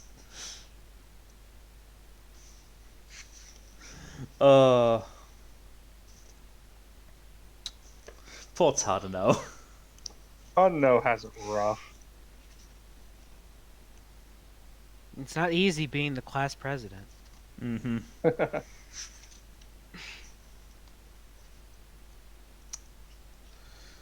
Yeah, Komi is still good. I'm coming more and more to believe that it's probably better in the manga.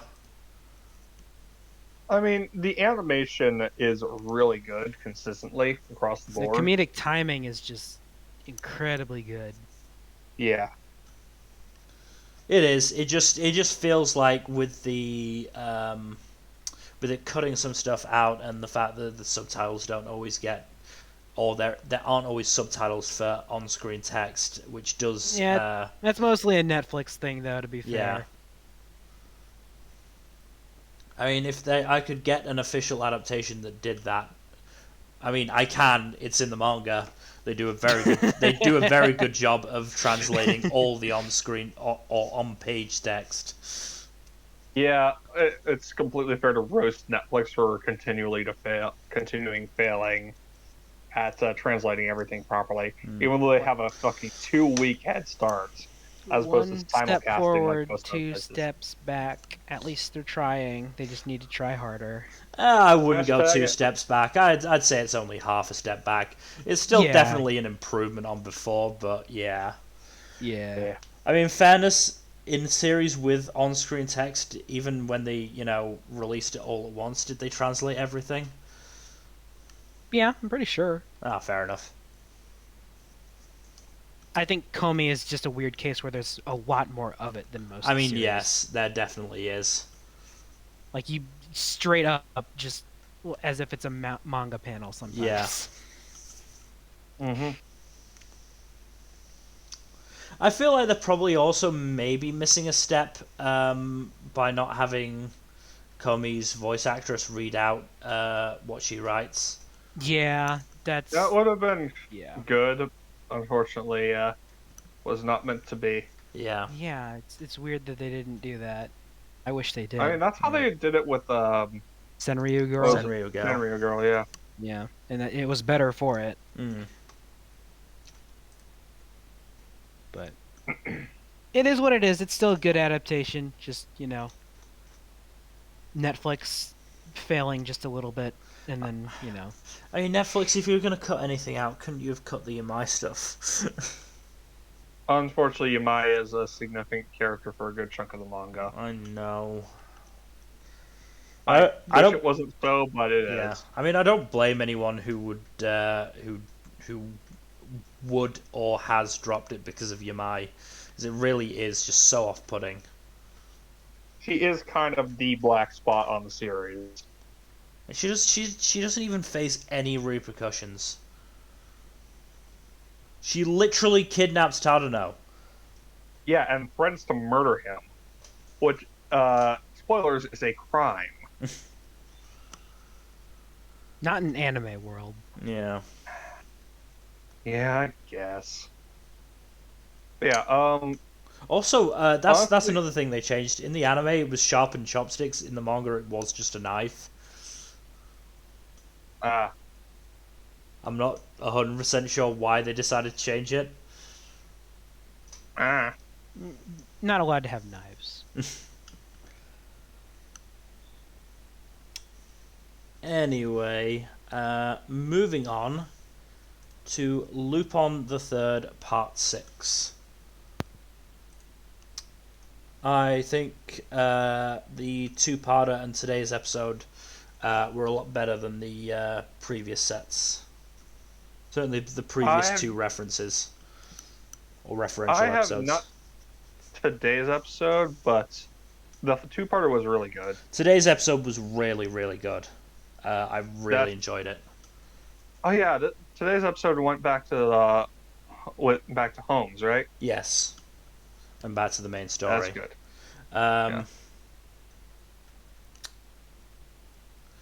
The two-parter was good. Enjoyed getting to see the Detective Prince himself, Kogoro Akechi.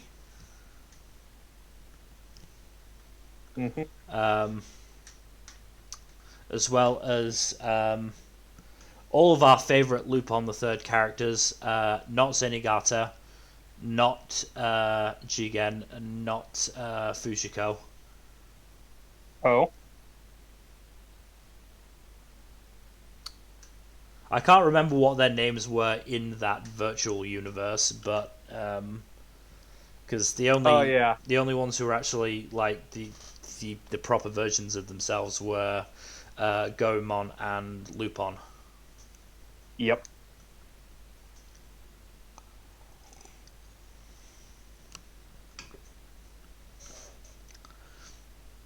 I did love the gag of the archaeologist. I can't remember her name. Like trying to pull a mask off of not Zenigata. That was funny, especially since it turned out it was really him. Yeah. I also have a second screenshot, which is from today's episode, but it didn't spoil too much because it's just Zenigata getting hammered. Oh, that's funny.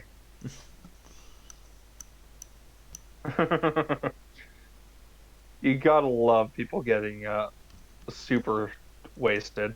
Yeah, he just goes out drinking with his assistant and Lestrade. It's great. Oh man. Yeah, no, the two-parter was a lot better as a standalone referential piece than the previous two episodes. Maybe in part because it was a two-parter and had a chance to actually, let these new characters breathe. Mm-hmm. We also got another installment in Anime Boy or Girl. Oh yeah. What was the character's name? Sart. Yeah. I don't remember their name. No, neither do I. But it was a guy disguised as a girl. Yes. Which worked because he had a girlish figure and a very pretty face. Mm-hmm. Let's see. Where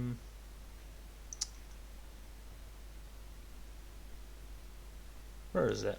Should be here. Oh, it's alphabetical order for the voice actor.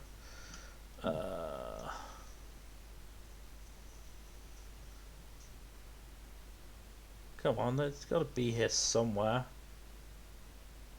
Sarantuya, that was the name of the Right. eventual boy. Mm-hmm. I do love the archaeologist's reaction to finding out that it was a guy's like, wait, I thought you were a girl. I mean, throughout the entire two-parter, she was great. Yeah. The two-parter in general was really fun. It was a good two-parter. But I am glad to have at least gotten back to the main story, if only for an episode. Mm-hmm. And it certainly does. Lupin is certainly better when it's focusing on the main story. Mm-hmm.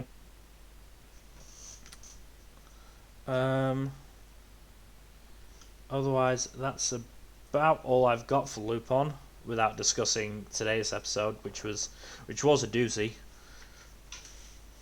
Yeah, sorry I didn't have the time to watch the episode, unfortunately. Mm-hmm.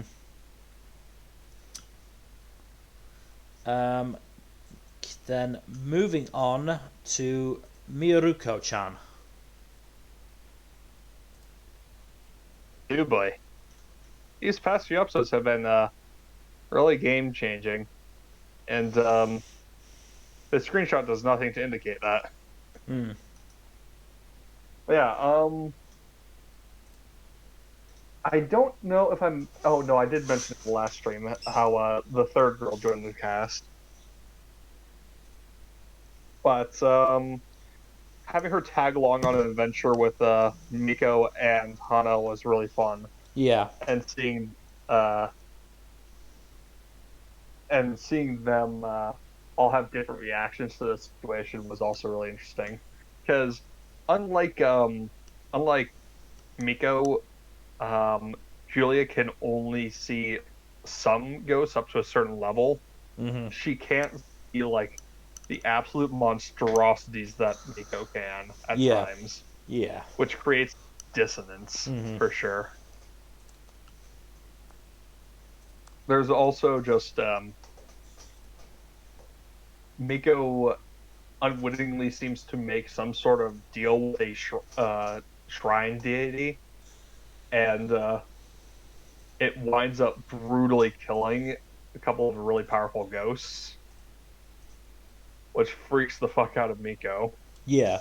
But the first time it does so, it cryptically says 3 times before disappearing, which, given that saved her another time after that, has me worried that it means that that's the number of times it'll save her.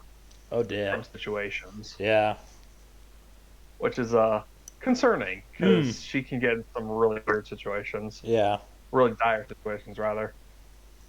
There's also the show has done a pretty good job of balancing its horror, comedy, and more heartfelt elements. That's good. The most recent episode had a comedy sketch, a more horror-focused segment, and a surprisingly moving segment, too, about the teacher, their class teacher going on maternity leave. And it turns out this is her second pregnancy, and the entity that was haunting her, that Miko saw, turned out to be the ghost of her first child that was miscarried. Oof. And it fades away after the teacher basically talks fondly about the child and how much she regrets that the pregnancy didn't work out.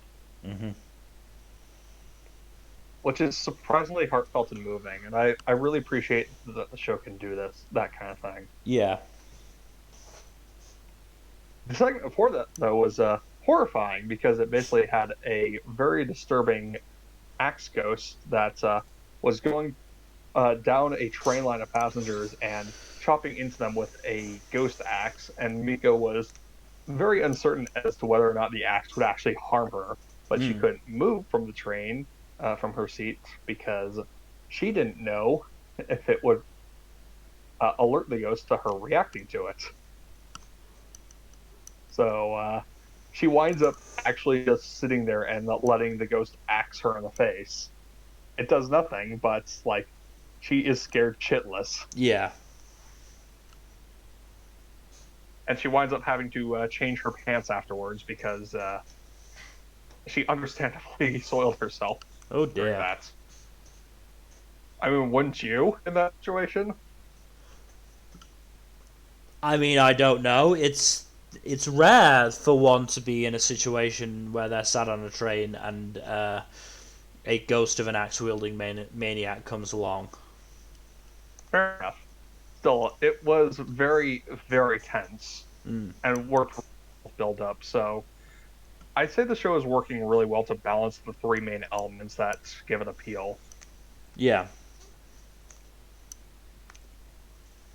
Yeah, like, it has mostly toned down the fan service, even if there have been some fan servicey bits here and there. Yeah. It's just not nearly as bad as it was in the first few episodes, which is definitely a positive.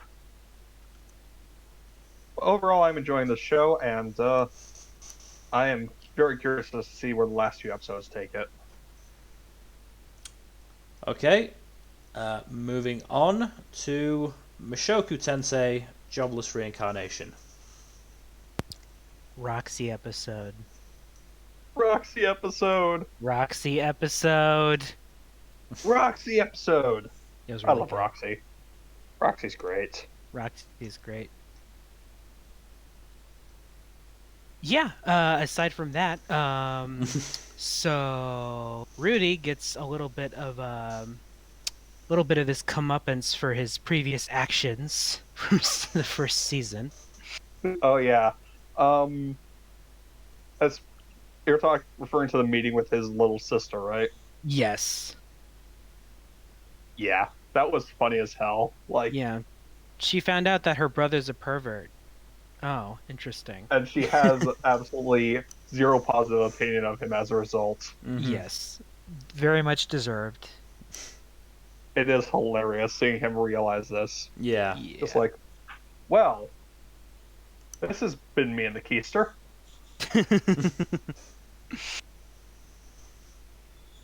But yeah, what was less fun about that episode was the little shit of a prince at the end. Yeah. Yeah, I read some spoilers about him. Ugh. He makes Rudy look like a freaking saint. Oh dear. He literally tells Rudy to his face that he is planning on luring Roxy into a trap and raping her in front of Rudy. Yeah. Jesus. Among some other really fucked up things. Yeah. Yeah. He is a colossal piece of shit, and I hope he gets his ass kicked. Same. Yeah. I'm not even watching, and I want him to get his ass kicked. Yeah. Yeah, but given Eris and Rougierd's gung-ho attitude towards storming the palace, They were so like on it's a board matter for of storming when. the castle. It's great. I love them. Rudy's literally like, "No, that's not necessary. We're here peacefully." And then they're like, "Oh," and then Rudy's like, "It's been a while since I've done that."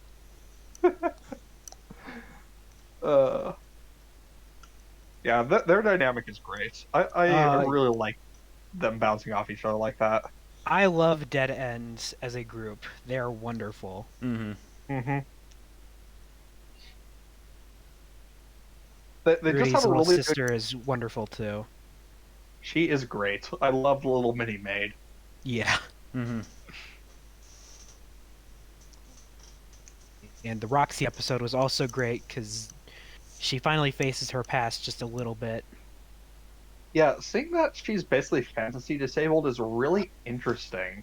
Yeah, that's fascinating because you don't really see something like that very much, and you can only imagine because that's sort of like just not being able to speak with your entire home village. Yeah, she's basically effectively deaf mute in her race's native language, effectively. Yeah. Because they're a race of telepaths, and she cannot communicate telepathically. Even worse, when they try to do it with her, it just causes, like, minor headaches. Yeah. She can only really hear, like, really rough jangling sounds. She can't actually hear the thoughts. Yeah, it basically makes her effectively a disabled person, which is really a unique take on that. Yeah. That wouldn't really work outside of a fantasy series. Because she's otherwise functional in other societies, just not amongst her own, which makes her kind of a stranger in her own homeland. And her parents have treated her wonderfully too. Yeah. Like, she has good parents. Yeah. I just love their reunion with each other, especially them hugging it out towards the end of the episode. I had to use that screenshot. No, it's perfect. You made the right choice. Yes. I mean, I was sort of limited on options because the episode after this is, yeah. Yeah. Yeah. The one with the mood whiplash. Yeah. I'm curious to see what happens next because I really want to get that little shit destroyed. And also just seeing the rest of Dead End just, wrecking shit will be fun. Yeah. I mean, the question at this point, I don't think is going to be if he gets his ass kicked. It's going to be who does it. Oh, yeah. Smart money is on either Eris or Rudy doing it. Yeah. Like, Rougierd probably has qualms about being a child, even no matter how much of shit the child is. Yeah. I think it's more appropriate for either Eris or Rudy to do it anyways. Speaking of being treated like a child, my senpai is annoying. I have watched only... Yeah, I had to take it. I've watched only one more episode of this dubbed, and Jesus Christ, it was fantastic. I loved it to pieces. I need to check out the dub still. Really good. I had to pause it twice because I was laughing too hard. This is easily one of the funniest shows of the season. Yeah, it's funny and it's wholesome as hell. Yeah. The first time was fucking Kazuma double taking at Igarashi's increased cup size, let's say, and Takeda just completely ignoring it. It is just that switching look of just that gag are you not is seeing so that? The second one, it's just such a minor little gag, but just before Futaba calls her granddad, he's cooking and he's humming, and then he goes, "Can't remember the words," and it's just, oh my god. I just had to stop. I mean, who doesn't do that? Oh. Who doesn't do that? Yeah. Just so great. Oh my god. Igarashi's grandfather is also just wonderful. Yeah. Mm-hmm. I love his dynamic with the senpai, Takeda, and they're great. But also, he's voiced by freaking Thorkel. Yeah. So that's oh my god, that's perfect. And he's built like him too. Oh. So good. On my end, it was really nice to see potentially the start of the relationship between Kazuma and Sakurai. Yes. Mm-hmm. Kazuma and Sakurai are a really good beta couple. Yeah, I think. Yeah. Plus, they're of the appropriate height and everything. There's not going to be any awkwardness, down the line, unlike the other couple, where stuff's only going to get complicated. Yeah. I'm going to keep bringing it up. No, you have a right to. You have a right to. It's going to be so weird. Because how? How? With very, very carefully is how. Yeah. Also got introduced to Natsumi, which was great. I love Natsumi. She's very fun. She's great. Instant reaction to seeing Futaba stuff her bra is just to take as many pictures as possible. That's the appropriate reaction. That is 100% deserved. There's just so many good characters in this show, and their interactions are just really great. Yeah. No, I'm absolutely adoring the show, and I just wish there was more of it out for me. Yeah. Oh, you actually watched the OP this time, right? Yes, I did. The OP is very good. Yeah, it's a strong fantastic contender for season. Yeah. Yeah. Like the only other one I can think of that would top it off the top of my head is further down this list. And it's from a music-focused show. Oh, yeah. Yeah. There are a few that I honestly this would be my pick. Oh yeah, I know. But there are some great OPs this season. This is probably my runner-up, but it might be my favorite. I don't know. Let's see. I've actually really been enjoying Demon Slayers. I've only seen it the one time because I haven't been watching it. So I know it's good because I liked it the one time I thought. It's a Lisa OP. It's a Lisa OP. Of course, it's good. Yeah. Yeah, but the actual music, it feels like non-traditional, I guess, and it really does work. Because I'm hoping this won't be an issue for this season in inverted commas of Demon Slayer, but after 20 episodes of hearing the same Lisa song and the same visuals, the first season has really got boring. Mm-hmm. I can kind of see that. Yeah. But for this one, I don't feel like I would get bored as quickly, even if it was around for as long.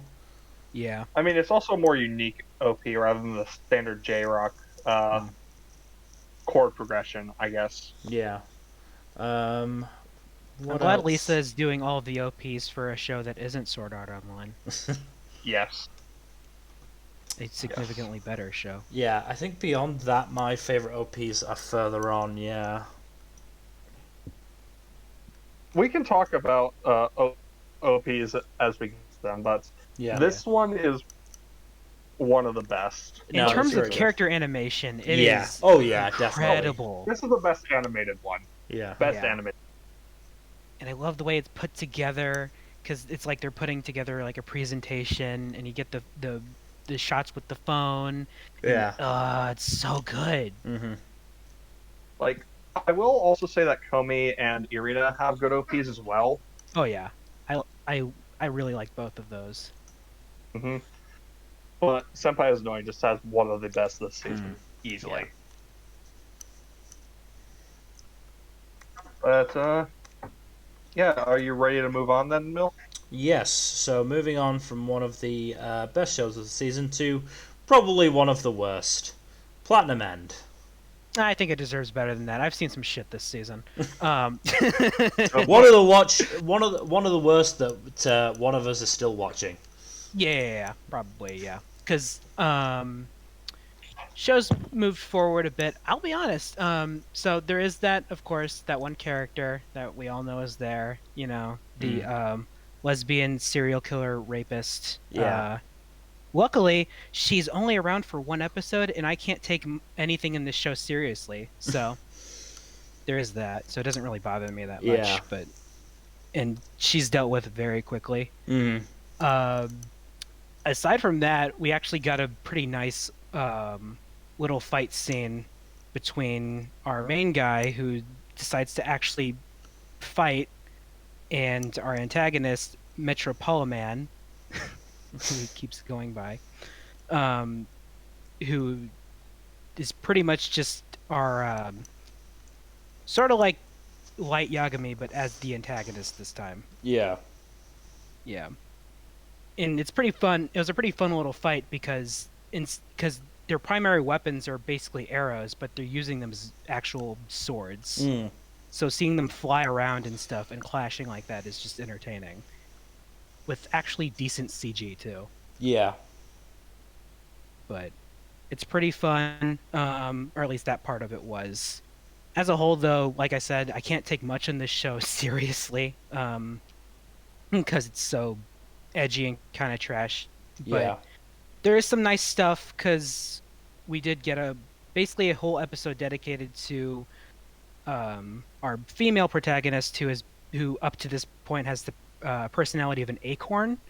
And so we finally find out why she was so depressed, and turns out she feels pretty guilty for apparently she sort of went with the crowd as our protagonist was being bullied before, and feels guilty as a result of his attempted suicide. So she attempted suicide as well, but she gets her will to live back, and she's basically turned around. But my favorite character actually in this show, who I actually do care about, is this older gentleman who has cancer, and so he doesn't really have long to live. And it's just him, his pregnant wife, and his little daughter, and he's just doing whatever he can to, survive. And at the end of the most recent episode, I believe, there is a little scene where he's at home with his family, and his little daughter discovers that because he designs clothes for a living and stuff like that, and she discovered that he's making her a wedding dress, but she's like, "Daddy, I'm way too young for that. You should wait until I'm much older to make it." But yeah, obviously, it was, and you can see the wife start crying in the background, and it's pretty sad, because I really, really like this guy, and I'm pretty sure he's not gonna make it, and it's pretty sad. Yeah. But, I was not expecting actual pathos from this. Yeah. It's funny though, because the guy designs clothes, so it gives our characters an excuse to have actual, like, sort of superhero outfits. and what, they're gonna fight Sentai guy in Sentai costumes? Basically, sort of, because our protagonist has this sort of caped. Does he have a cape? I don't know. This hooded look, and meanwhile, our adult character is basically just dressed up like Master Chief. Oh my god! And it's pretty funny seeing Master Chief with angel wings. God. Yeah. The show sounds so ridiculously over the top. Yeah, it really is. My favorite parts of it are bits of the character stuff is good. The mind game stuff is where it excels the most, probably, which of course does. The Death Note guys did this. Yeah. There's some great head game stuff where they're thinking about, okay, how am I going to use my arrow? What are its limitations, etc., etc. Yeah. So, that's really where it shines. Aside from that, it is still edgy trash, but I am enjoying it for what it is. So, I'm sticking with it for now. I know the ending is bad. I'll wait to see how bad it really is. I'm very curious to see, but until then, I'm enjoying the ride. Moving on then to Ranking of Kings. The other end of the spectrum. Yeah. So fucking good. Yeah. This show is insanely good. So, quick question. So, you guys agree with me that these characters are consistent, right? Yes. I know. Yes. I know exactly what you're referencing, and I am in full agreement with you. I do not see that weird ass criticism. Yeah. Yeah. It's really weird because I know adaptations are an art. Some compromises need to be made. Some stuff's gonna get cut unless you're a long runner by Toei Animation. Yeah. Some stuff is gonna get cut no matter what. And with the amount of passion that you can see in this show, with every frame of animation, with every emotional scene, with every background, you can see that the people working on it clearly care. Yeah. So the stuff they're cutting can't be that substantial. There's just no way. So, yeah. So, Aside I from mean, that, I mean, there have been a couple of moments where like a character has done something entirely unexpected with no foreshadowing, but it's then explained by the narrative and it just makes sense. Yeah. Not to mention, like the whole, a lot of the flashbacks do a lot of retroactive clarification of their previous actions throughout the show. So, like, there's it's that not too. inconsistency so much as character motivations and behaviors just being unveiled as they truly are for the first time. Yeah, like with the Queen, like our first impression of her is that she's kind of a bitch, but no, she genuinely cares for her family and the kingdom, but she's sort of forced to go with her gut, even though she probably shouldn't have. Not sure, but yeah, she does genuinely care for her family and the kingdom, but she's just making a hard choice. Yeah. So it explains her actions. So I don't see any inconsistency. But aside from that crap, the show is absolutely freaking incredible. Yeah. Every episode just gets me more and more invested with the characters and this world. Are we going to talk about the ends to the most recent episode? Because holy fucking shit. Yes, we can talk about this because I've got a screenshot of it. What the fuck? What? What happened? What happened? I want to know what weapon he's using now. I really want to know. I have no idea. I'm willing to wager a short sword. Maybe. At first, I was guessing a shield, but that doesn't seem to be the case. Yeah, it's probably like some sort of knife or short sword, I think. What if it was a gun? Or maybe a rapier. Boji could probably use a gun. Yeah, Hashtag give Boji a gun. It was nice to be vindicated on the whole Kage has been shadowing Boji the entire time. Yes. Oh yeah, no. You guys it was called foreshadowed really well. Yeah. It worked, yeah. It made also, sense. I really hate that I really find Domas such an interesting character, even if he is an asshole. Yeah. Yeah. Because like his reaction a- to shoving Boji down the hole is like he feels simultaneously relieved and horrendously guilty over it to the point where he Mhm. just straight up chops off his own hand. Mm-hmm. Yeah. He's very, very conflicted, which makes sense. Yeah. You know, Yeah. it's the point where that blind loyalty there, it's can't Really do fucking that. him up. Meanwhile, Dida was completely.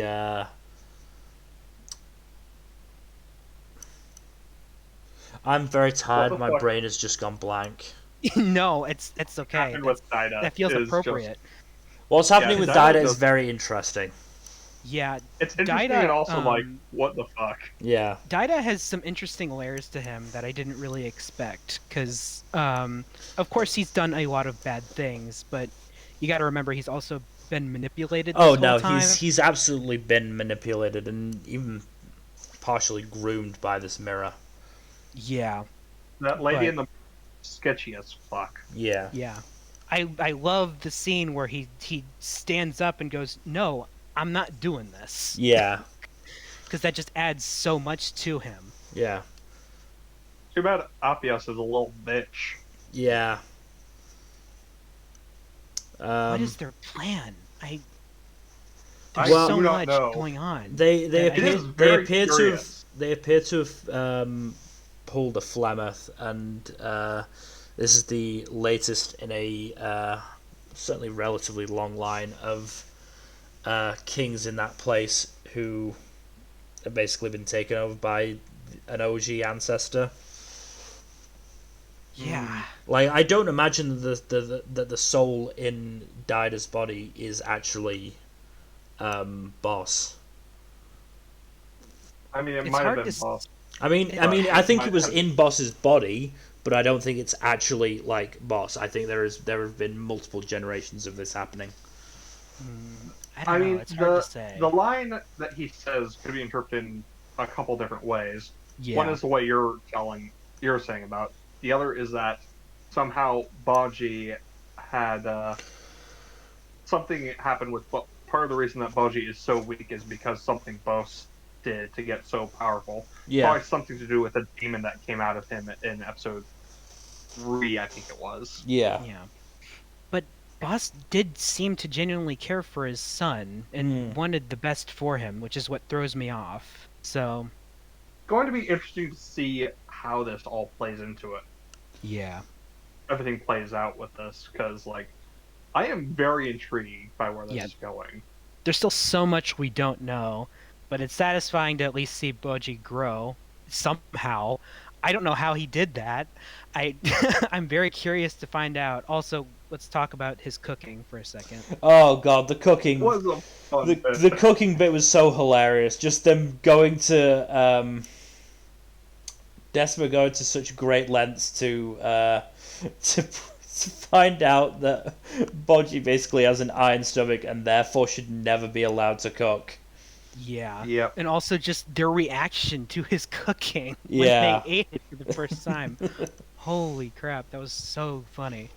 Oh god, it was just that double bluff of, oh, Boji is scarfing it down. Maybe it just looks terrible and is actually delicious. And we've seen, we the fans have seen that in anime before, and then no, it's actually disgusting. Makes me curious though. We know he has an iron stomach. How does that affect his taste buds? Don't know. Giants are weird, I guess. Yeah. I did like. Yeah. I did. Oh no, that was something that that was something that was great. They foreshadowed the fact that the King of the Underworld was messing with them, because when he said, am I the type of person who would do that? It shows two of the guards just look at each other, and it's so clear they're going, yeah, he absolutely would. He's done this before. We know he's messing with these two. It's just cruel. All the new characters we've seen have been great. Yeah. Yeah. Despa and Desha have been really interesting characters, really I fun love characters. them. Yeah. Yeah. I love a good sibling rivalry. And just like the whole sibling conflict thing, that's just hilariously petty.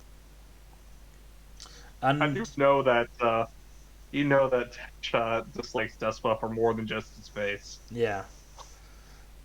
It's funny to me that apparently the underworld is just another place. Yeah. I expected actual hell, but no, it's just there's like an actual town and villages and humans and everything. Yeah.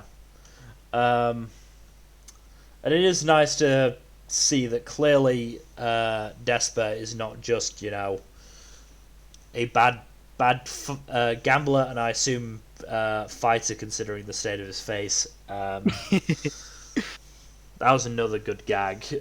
Yeah. Of just Kage just going, "You look like you've had the crap kicked out of you. You should see what the other guy looks like."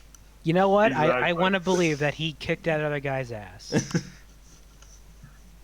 He just got his ass kicked in the process. Yeah. This is another show that I really like the OP for. Oh yeah. OP is... OP's very simple, but it's great. Mm-hmm. And yeah, I just, Boji and Kage are just fantastic and deserve all the happiness. They have the best dynamic. Yeah. And they're so supportive, and it's just I love So it so much. wholesome. Yes. I love the show so much. Yeah. It's so good. This is the easy front runner for anime of the season. So Yeah. far, yeah. No Honestly, cap. yeah. No cap. It sort of does kind of depend on where it ends, although I guess we're not getting that this season, but still, nevertheless, it is just incredibly It is a good. 2 core, which definitely helps. Yeah. Yeah, thank God. If this was 1 core, I'd be a lot more worried, but this is 2 core. Yeah. Which is definitely a positive. I just kind of wish both cores were in the same year, so it would be an anime of the year contender fully, but Yeah. unfortunately, it's split Yeah. across years. You know what it makes me happy though is Mhm. Let me check something real quick. Hold on. Yeah, number 23 on Mal right now. This show is getting loved. And that makes me happy. Because not only is that insane, but like given its art style, you would think that would be pretty off-putting. No, it is close to getting a 9 on Mal. Yeah. That is wild. For a show that isn't even finished yet. Yeah. Both this and Odd Taxi are pretty high on that list, which is surprising. Yeah. They're just really good shows. Yeah, they're incredibly good. What else for Ranking of Kings? It's looking more and more likely Bevan may actually be dead. It's entirely possible. Yeah, I didn't really expect that. But it's hard to say. Yeah. No, I just can't wait for the next episode. Yeah. No, can I? The show, it's a banger. It's so good. Don't miss. It don't miss. No, it don't miss. And soon we're gonna see Boji mastering Ultra Instinct. He's gonna be firing Kamehamehas, and it's gonna be great. Yeah. God, that'd be wild. I'm only kind of joking because he apparently has strength now, and he's able to dodge. So. Yeah. He took Piccolo's lesson to heart. Yes. But moving on to Rumble Garandoll. This one's also pretty fun. Yeah, this was a fun one. I really like Rin and Yuki's dynamic. Yeah, that's a fun dynamic right there. Yeah. Yuki is a bit of a fire starter, and Rin just is a dork, so she just falls for it every time. I also appreciate that like the idol character isn't like a stereotypical cutesy can-do girl, but more like a firecracker with a bit of a trollish streak. Yeah, she's a bit of a two-face, but she does genuinely love that other side of her, and she loves being an idol. So that's She what loves I her like job. about it. Yeah, A bit of a dick every now and then. yeah, but just the right amount. Yeah, just the right amount. And also, that what are the rules of that fighting game that they played? I don't really understand. it's like an 8-bit weird ass Street Fighter knockoff, I guess. Yeah, it was weird. All I know for sure is that apparently the protag is godly at it. Yeah, he's just good at cheats. He's got hacks. Yeah. He's just that good. And then we find out that, of course, that box that I'm pretty sure has been in every episode actually does have a girl inside of it. Oh yeah, that was funny. Yeah, the taser. The fucking taser. Yeah. Oh, that was a funny bit. Yeah. I really liked when they go to the undergrounds, and then the whole party just gets distracted by the weapons shop and the OVA shop. That was funny. That's was really good. But yeah, this show's it's fun. It's a fun little time. It's nothing special, but it's it's enjoyable.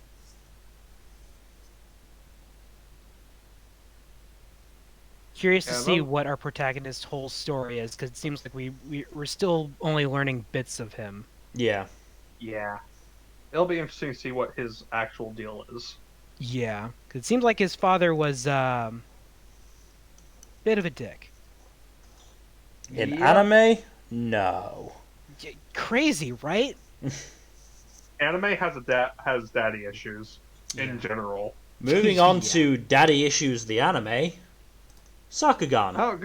Oh, you took that opportunity right away, didn't you? Yep. It's just like I'm not gonna get a better segue than this. No, that's fine. Though you guys saw the most recent episode, right? Yeah. But of course you just screenshot from the fucking Mushroom Samba episode. Yeah, no, those guys were fucking high as a kite the entire episode. They were tripping balls, and it was hilarious. Yeah. It was hilarious. I mean, what I will say is the 3 episodes we're going to be talking about are slightly... They're wildly different. They're wildly different, and they're slightly worrying in terms of pacing. Episode 6, obviously, it needed to be a 2-parter. That was wild, because we saw a million things happen in one episode, and it felt really weird. That was really badly paced. Yeah. Yeah, because Gagumber got a lot of money, blew it all in one episode, and that he blew it all in the cold open. Yeah. It was really weird. It's almost impressive. Yeah. Yeah. And then by the end, Yuri just joins them, and I'm like, okay, that's. No, okay. I was happy about that because Yuri's a fun character. I do too, but it's still. No, it was abrupt. It was abrupt. Okay, I guess. And then in episode 8, I'm just not sure how well the whole thing with Zagaletu and Gagumba was handled. Yeah. I mean, I know at least part of her thing was he didn't even apologize to his own daughter, let alone to if he doesn't even apologize to his own daughter it is less the motivations, because I think the motivations were actually fairly well done. It is more the execution. I mean, the choreography for the fight in inverted commas wasn't great. It relied a lot on Zakuletu having shit aim. I mean, she might have been missing on purpose. I did Maybe. like the traps she set though. Yeah, no, the traps were good. Those were that makes fun. sense. Yeah, the traps were good. Yeah. And then just sort of the resolution in the end of Gagumba's death being faked out and then immediately like shown. That No, ending. If he actually died there, that would have been insane, and I would have been on board for it. But then he just got better. It would have been wild if that was Gagumba's death. Yeah. Yeah, that would have been insane. My mouth was wide open when we thought he died. Yeah. And then he just gets better. And then, it goes straight to, you can still travel with the Zakuletu, it's fine. You didn't just try and kill Gagumba or anything. Yeah, and, that was kidnap Memempu. Yeah. Like, she had her reasons, but...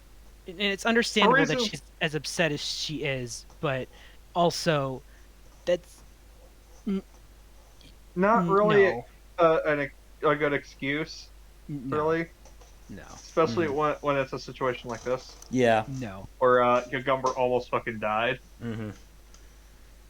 I mean, Memempu almost died. Yeah, I mean, we'll see sort of if there is any fallout next episode. Yeah. Yeah. But for the time being, it just wasn't the best. I mean, episode 7 was fine. Episode 7 was good. Episode 7 was very much in line with what this show is. Yeah. Yeah, episode 7 was a fun time. Again, it reminded me of the bit in Avatar where Iroh and Zuko are out foraging on their own for like the first time, and Iroh keeps finding plants that may either be delicious tea or deadly poison. Yeah. That was fun. Great. But it also reminds me of the whole Mushroom Samba episode in Avatar as well, where Sokka just trips balls on cactus juice. I did notice the flowers in the very first scene with them in it and go, those are conspicuous by their presence. Yeah, it's like, okay, why are they here? Yeah. That's gonna be something. Yeah. We also got a little scene with I assume the big bads. Oh, you mean the people in the cloaks? Excuse me. Yeah, that'll be interesting. I don't know how they're going to pay that off. Yeah, I mean, just at the end of the day, they just don't have that much time left to pay stuff off. We've known from the beginning that there are big bads, but we've not seen them at all except in like the opening. Yeah, I mean they've got 4 episodes left. Mm-hmm. Yeah. It'll be interesting to see how they handle it. Yeah. So, most we can really say is good, but sloppy. Yeah. It's definitely gone down my list a little bit. Yeah. Another one with a banging OP. Which sucks. Oh, yeah. Sakugan has a really good OP. Yeah, it really does. But it really sucks because on paper, like, the plots for these episodes are actually really good. Yeah. But... Yeah.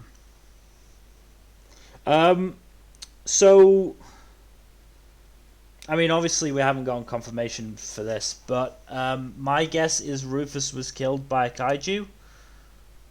Most likely, oh yeah, probably.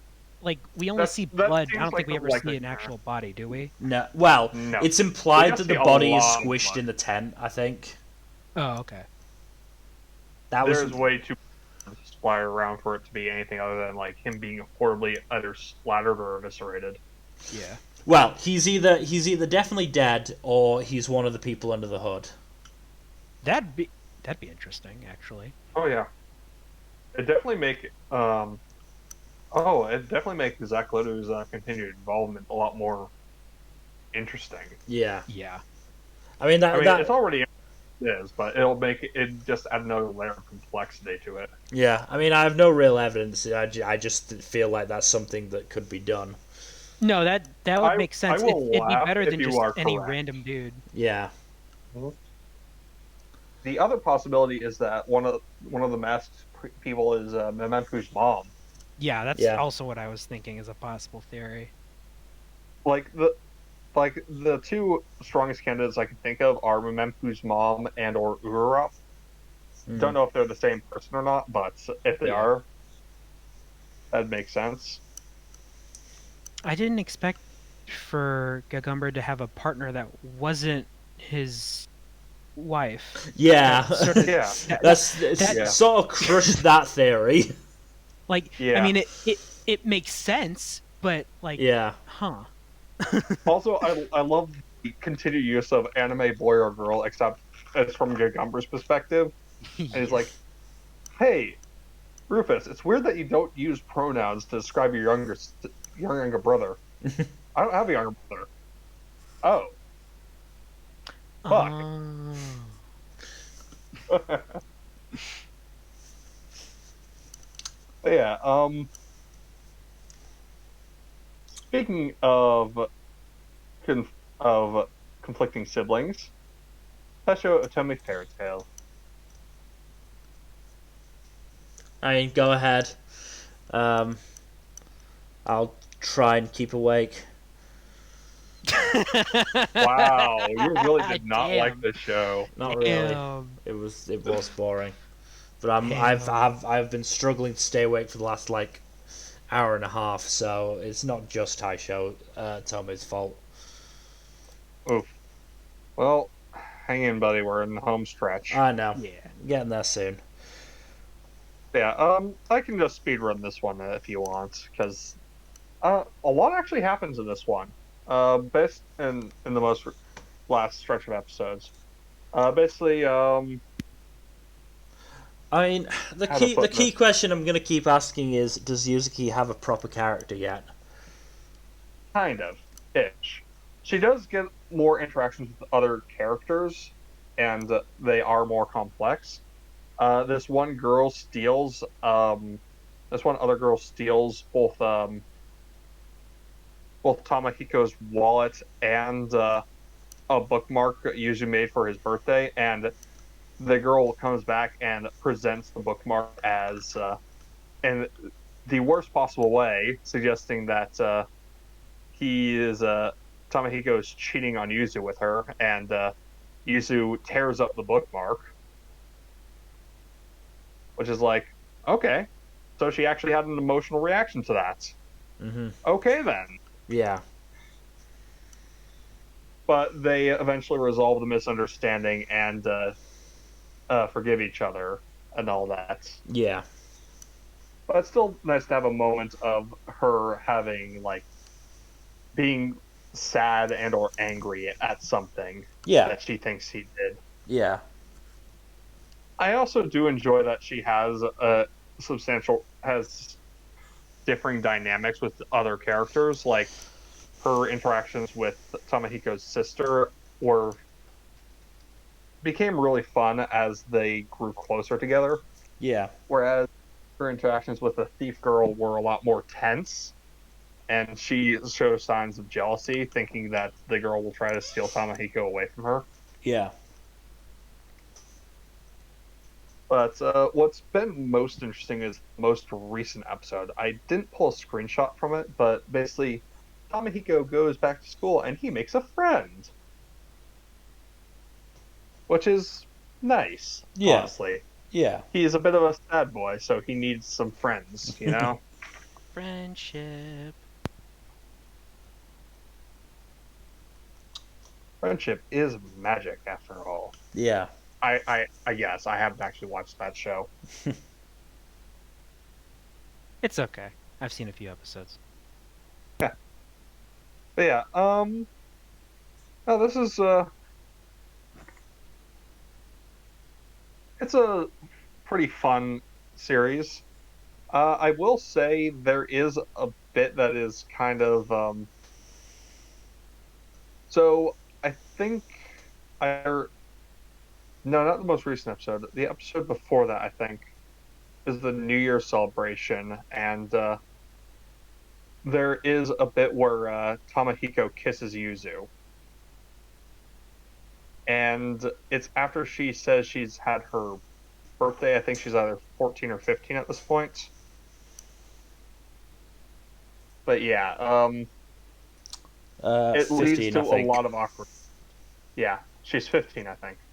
It leads to a lot of awkwardness, Yeah. and oh, on the character's part especially, but like it's unclear how fast the relationship will progress at this point. Especially since there's only 4 episodes left in the season. Yeah. But unless you have anything else to say, no, not really. It's a pretty fun show. Like, it has its issues, but most recent episode also introduced a music star, who is the sister of Tamahiko's new friend. That's fun. But speaking of music, Takt.Op.Destiny. God, this show's good. In which Destiny kills Takt. Damn. Fucking savage. Yeah. I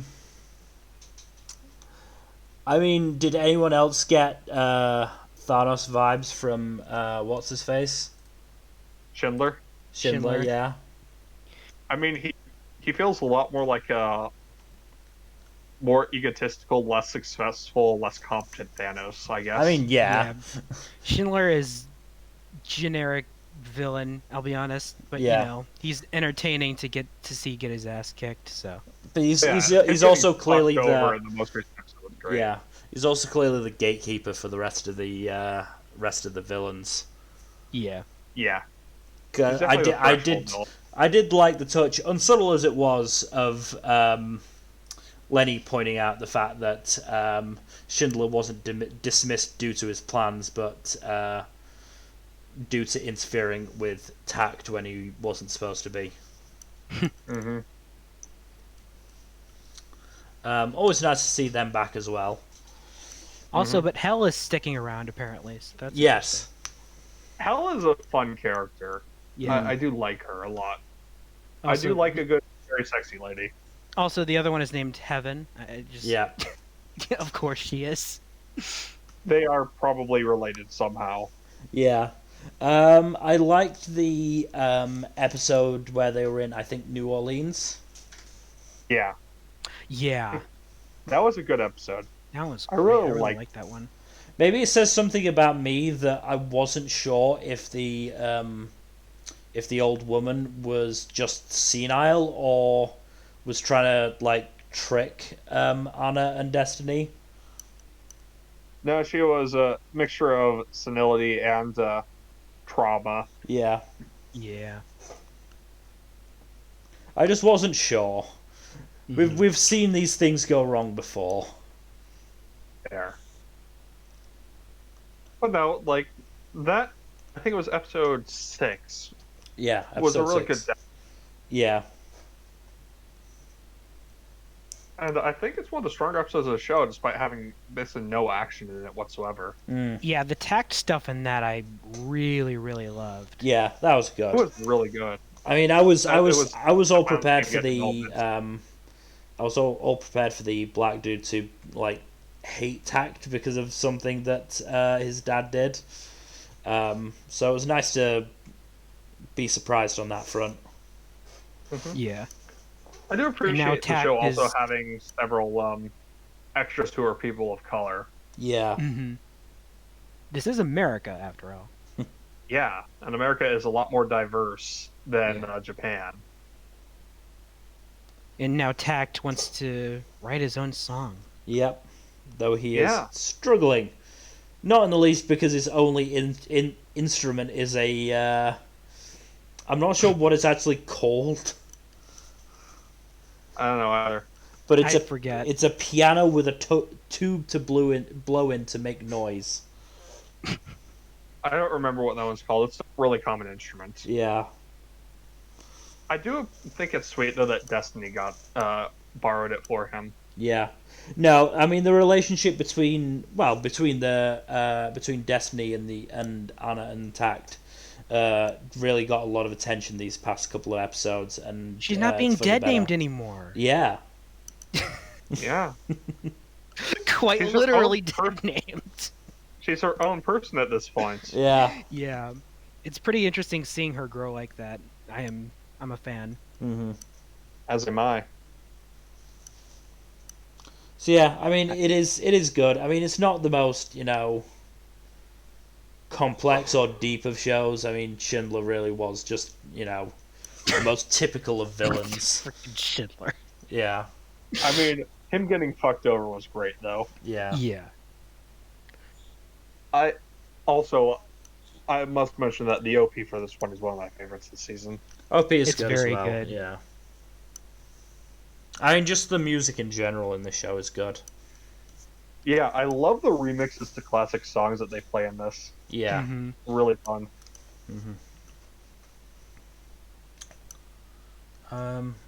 I think I'm about done for Takt. It's good. Oh, I gotta mention the fucking amazing looking fight scene between Hell and Destiny. Yeah.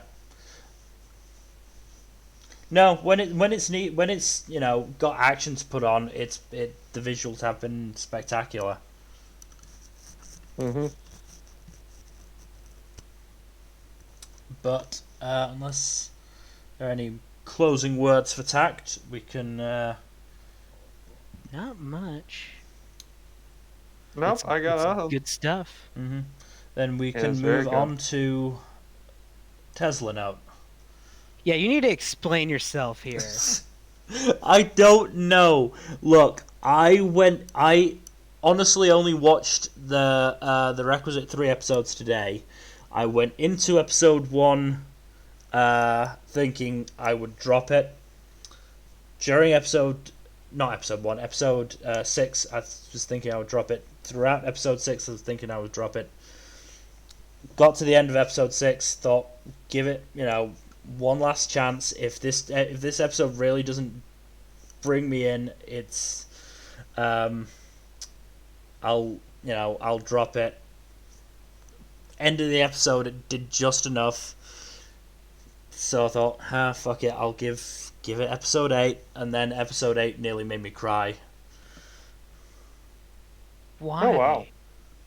Because Botan started reading from her dead mother's secret diary about her pregnancy. Oh yeah. Yep, that'll do That'll it. Yeah, hit. that'll hit. Yeah, that one did manage to hit. I mean, it's otherwise pretty terrible, honestly. I honestly don't know why I'm still watching. Part of it is the fact that Junichi Sawabe is just chewing the fucking scenery. Oh god. The way you said that. Oh yeah, it made me cry because of this deep emotional scene. Oh, but the rest of it's terrible. I mean, I'm not gonna sugarcoat it. I mean, the fucking... They made a joke midway between a 3-way standoff about one of... Because, God, let me remember exactly what the joke is. The main villain organization is, in English, is called a small house. But they actually use the Spanish for it, which is una casita. And with a different pronunciation and emphasis, it becomes the words "I'm hungry" in Japanese, which basically set the Japanese safety agents and the CIA just giggling, while Pino and Elmo of Una Casita tried to stay serious. Yeah, it's mostly the fact that Junichi Suave is just hamming it up, and I like that. And the fact that it just manages to do enough at the end of episodes to stay alive. I mean, I was so close to dropping it because apparently Kuruma got shot in the head, and then he just fucking appeared, pretty much fine. No, it turned out like the shot had only grazed him, and the CIA were trying to mess with the others. So it was an Abdul situation. Yeah. Fun. Yeah. I still continue to feel bad for Kyohei, the plus size guy who just like suffers through the eccentricities of his co-workers. Like Botan was brainwashed into starting a fight with Kyohei and Ryunosuke, and fucking Botan's insult. Well, not even, observation was that Kyohei's sweaty pits distracts her so much that she doesn't even hear him talking sometimes. Wow. Yeah, I honestly don't know why I'm still watching this. I'm probably going to do the same thing I'm probably going to end up basically just binging this in preparation for the finale stream. I can almost guarantee that's what's going to happen, because I won't be able to bring myself to actually watch the episodes without an impetus. How many? I think I've got 9, 10, 11, 12, there's 5 episodes left. God. 5 episodes.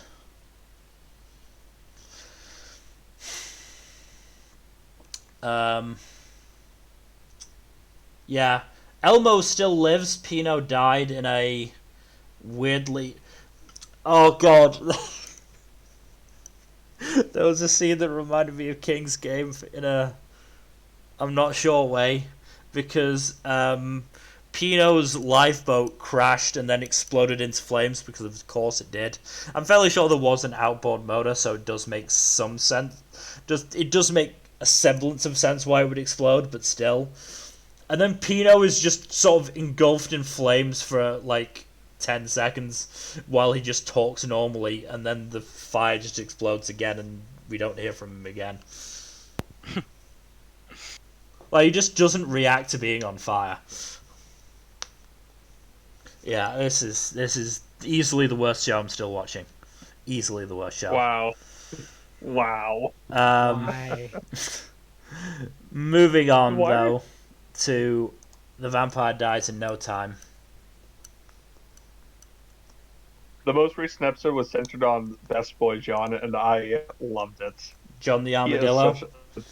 Yes. He is such an adorable being, and I love him so much. He's the best character in the show, hands down.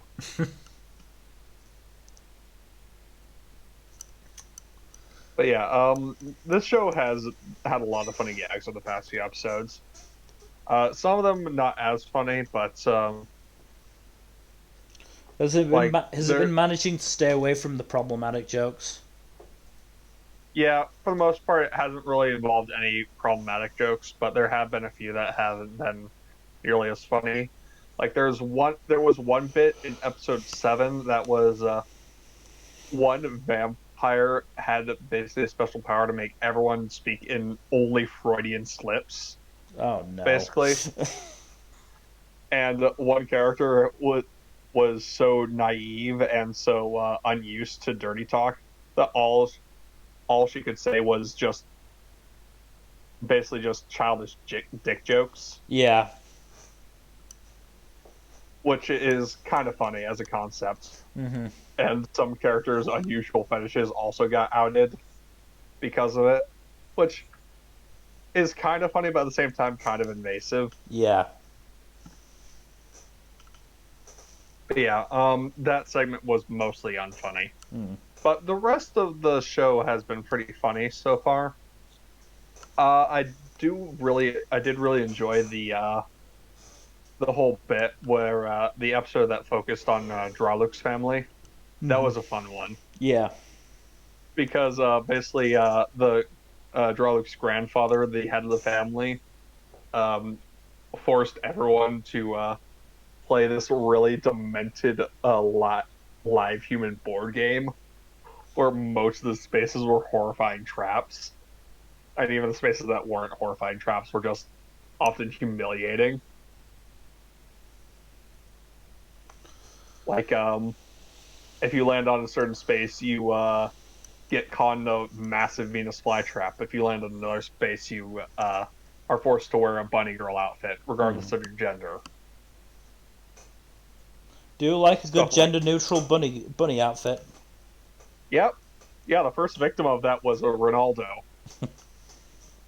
So he spends the rest of the board game in a bunny suit, which is funny. Yeah. I mean, he does have the figure to pull it off, so it works.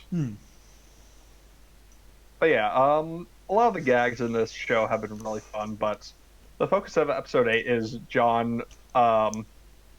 Everyone thinks John gets kidnapped, and he didn't get kidnapped, but then he actually gets kidnapped.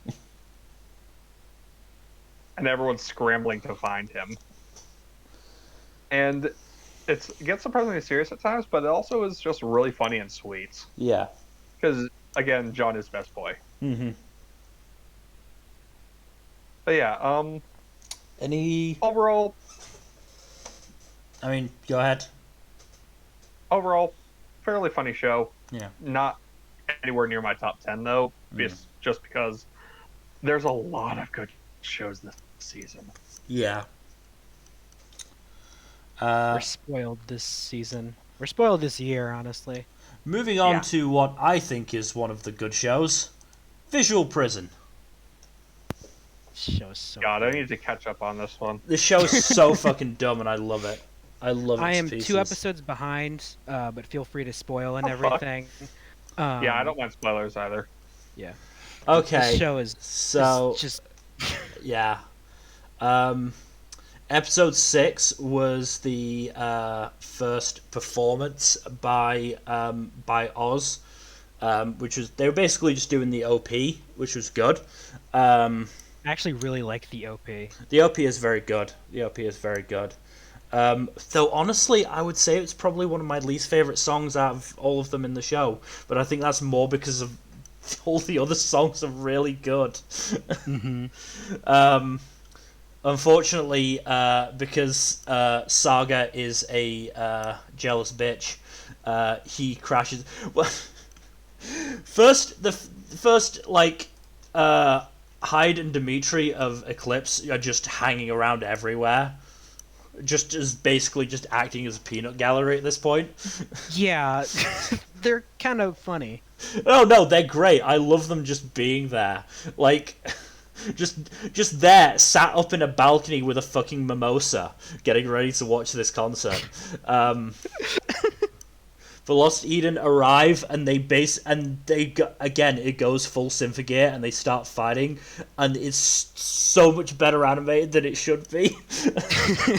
This show really likes to be pretty when it feels like it. Like Jesus Christ, the fighting between Eve, Mist, and Beth was so fucking good. It was so good. They just went all out on that shit and I loved it. And eventually Ange drives Lost Eden away.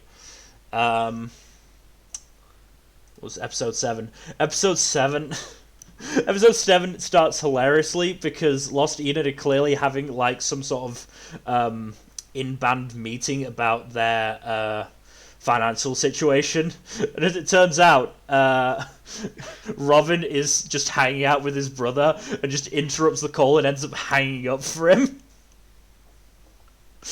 And it just feels like this like super secret meeting, and then just Robin just pokes his head into picture in front of the camera. It's like, hey, are you talking to somebody? We're supposed to be having brother time. And just turns it off, and it's just no response, and they just keep on going as if that didn't happen. And then Yeah. How gay has this show been? Has it only escalated in the gayness? Um. Yes. Yes. I mean, Yeah. Dimitri and Hyde are so clearly fucking. Like, there's not a doubt in my mind that they're fucking. Saga is just a jealous bitch. Saga is so like so in love with Gil, and then Mist is so in love with Saga, but obviously Saga is refusing to reciprocate. Um, And Saga is just this big dude too. Yeah. Like he's being he is such a jealous bitch. He is such a jealous bitch, and it's great. Episode 7 again. Start of episode 7. Beth tells Mist, "Oh hey, there was a vampire who came to my shop who was looking for work, and I know you need an assistant with the project we've got coming up, and guess who it turns out to be? Ange." And considering that Mist is like completely furious with every single member of Oz for the whole saga because it's pissing Saga off, like it's just such a funny moment. So Ange ends up basically becoming a gopher for Lost Eden. But we get Mist Flav's backstory, and I think the most shocking thing from it is the fact that that's actually his real name and not just a stage name. Wait, what? That is genuinely... What? He has that name before he becomes a vampire. There's no way. Like, his whole thing is that he was like this rich dude who was really sick and was convinced by Saga's charisma to basically give all of his money to Saga. Once he does that, basically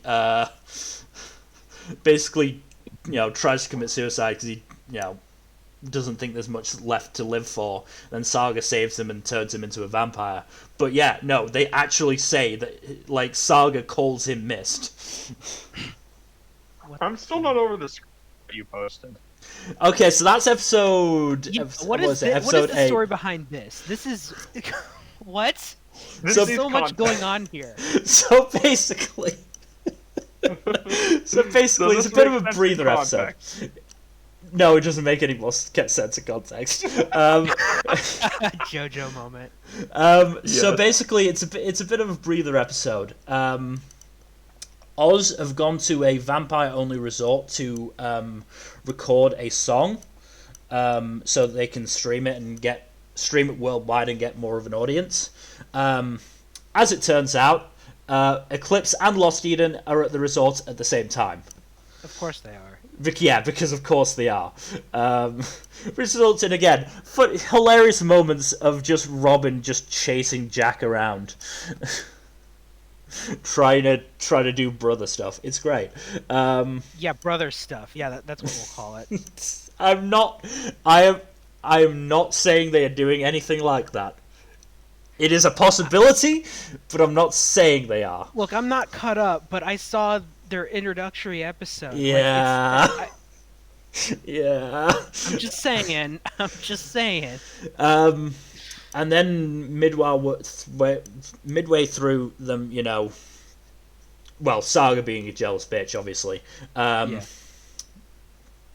Lightning strikes, and Eve turns into the princess of vampires, Carmilla, who is basically a troll.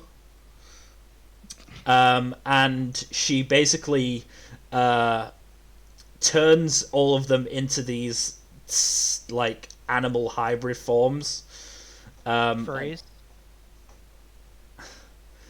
And just like tells them they've got to find her in the maze of the maze she's made of the resort.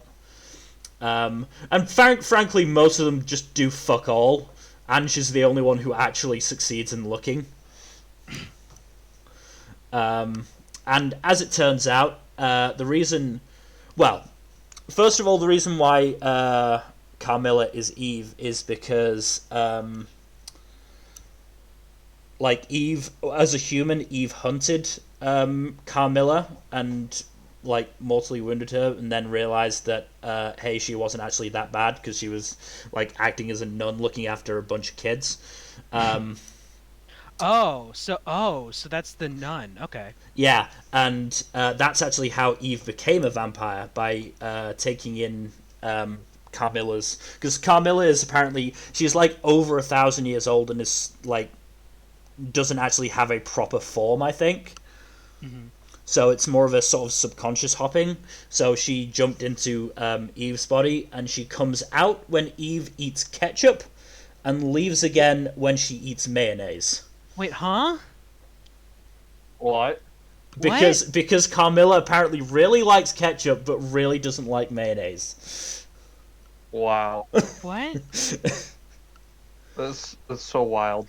That's so weird. Everything you said up to that point made sense. Yeah. Hilarious moments from this episode include Saga just eventually dropping silent because every time he talked, he would go nya. Which completely ruined his image. I'm picturing that right now. So he just stops talking eventually because he doesn't want to say it anymore. And Elizabeth is absolutely just like despises Carmilla, because apparently the last time she was around, she made them look like their true ages. Ooh. And it was actually interesting because we got the reveal of the ages of the OG Eclipse members and Elizabeth. So Saga is only 60. Oh. Okay. It's like a baby in vampire years. Yeah. Again, he is a jealous bitch. He is Yeah. just a bitch. Hyde, Dimitri, and Gil are 250. Okay. And Elizabeth is 450. Wow. So you can understand why they took it badly when they were made to look their true age. Mm-hmm. 400. Jesus Christ. Yeah. So yeah, that's basically the episode. Oh, Wow. there was also basically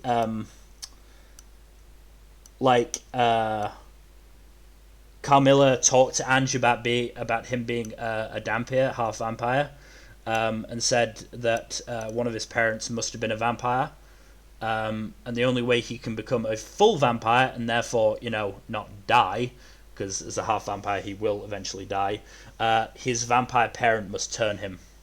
To which Anne said, "But my parents are dead," and she's like, "Are you sure? Are you sure that the vampire one's dead?" So yeah. So yeah, vampire parents, out there somewhere. And $10 says it's one of the named members of the cast. Oh my god. Which basically narrows it down to Elizabeth and the OG members of Eclipse. Oh my god. So, I mean, another $10 says it's probably Gil. Yeah, that would be so weird. It would be weird considering they have a not insignificant amount of subtext. Yeah, that first episode alone. Not insignificant. I think there is also some homoeroticism with Robin, which I like. So, yeah, this. Oh, and fucking Mist, when he's not in his like goth persona, has granny glasses. Like he has glasses with the like the bits of string that allow it to hang from your neck. That's funny. Yeah, like it's just. Oh, I love this show. It's so dumb. It's so dumb. It's very, very dumb. And yet it's had some of the best action, and I'm trying to think what would take away my best fight nomination. Can trying to think out of the stuff you're watching. I mean, there has actually been a lot of good fights this season. I mean, there's World Trigger stuff. There's Takt. There's of course Demon Slayer. Ranking of Kings. I feel like that's cheating, but okay. Ranking of Kings has has the possibility for some fighting now that Boji has gotten strong. Strong Boji. 86 as well. So maybe not. I might just include it as the runner-up just to give it a shout out. Or an honorable mention. Yeah. Because God, it had no right being that good, and I'm hoping for more fighting as we get into as we start to approach the climax. So we've only got 9, 10, 11, 4 episodes left. The last thing I expected from this show was a good fight scene. No, I really didn't. Or the second to last thing. The last thing I expected was a straight romance. I mean, yeah. Again, here's the thing: the two cast members that could be female, and there was a bath scene, and they were conspicuously absent. The subtitles have been sticking to they them. Yeah, the subtitles have no fucking clue, and they are not taking a stand on in either direction. Which I respect. Which two is it? Elizabeth and Eve. Yeah. Yeah, that makes sense. They use female names. I mean, Gil we've seen in the shower. Ange seems fairly certain as a male. Robin and Jack have been using brother rather than sibling or sister, so fairly certain they're male. Saga shows off his chest at every opportunity. He does. Naturally. Mist potentially, but I don't see it. Like, I'm fairly sure Mist is male, and I don't know which one of them it is, but one of Hyde and Dimitri just fucking like a naked, like 20% of the time. Yeah. And the other one again, I'm fairly sure we've seen him like in a hot tub or something like that, or in a bath. So, and the only ones we haven't seen, and the only ones with female names are Eve and Elizabeth. That said, Eve is voiced by a woman. Elizabeth is not. I'm fairly sure. Actually, real life boy or girl. Yeah, it's a little. That's not a conclusive picture. Yeah. That is not a conclusive picture. Oh yeah. Eve's actress is known for male roles. I mean, Eve's actress was formerly of the Takarazuka Review, so yeah. I even played Otome in Kageki Shoujo. But yeah, until there is genuine confirmation for Eve and Elizabeth, I'm just gonna stick to female leaning gender fluid. Because I honestly don't know. I'm sticking with the they them. But for she now. theys? Yeah, I just don't know. Also, how does Eve's hair work exactly? Because normally it's very short, but when they perform, I assume it's a wig. I guess. I'm really not sure because Eve usually has very short hair, but during the performance, some weird vampire magic. I mean, possibly. I mean, they can pull fucking microphone swords from their tattoos.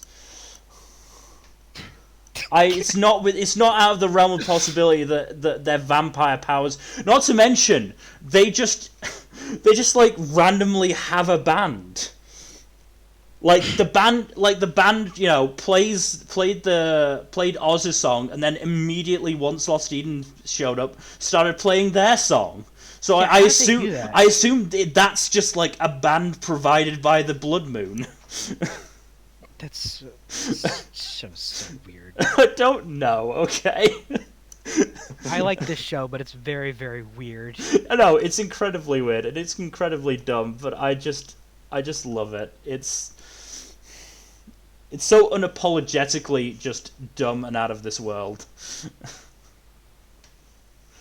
Not to mention the fact that nobody has figured out that these people are vampires. I don't understand how.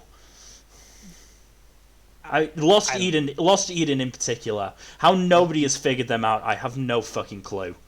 Yeah, I don't get it. They're quite clearly vampires. they're the most vampire-y vampires I've ever seen. They aren't hiding it. Anyway, I've gushed long enough about Visual Prison. Moving on to World's Best Assassin.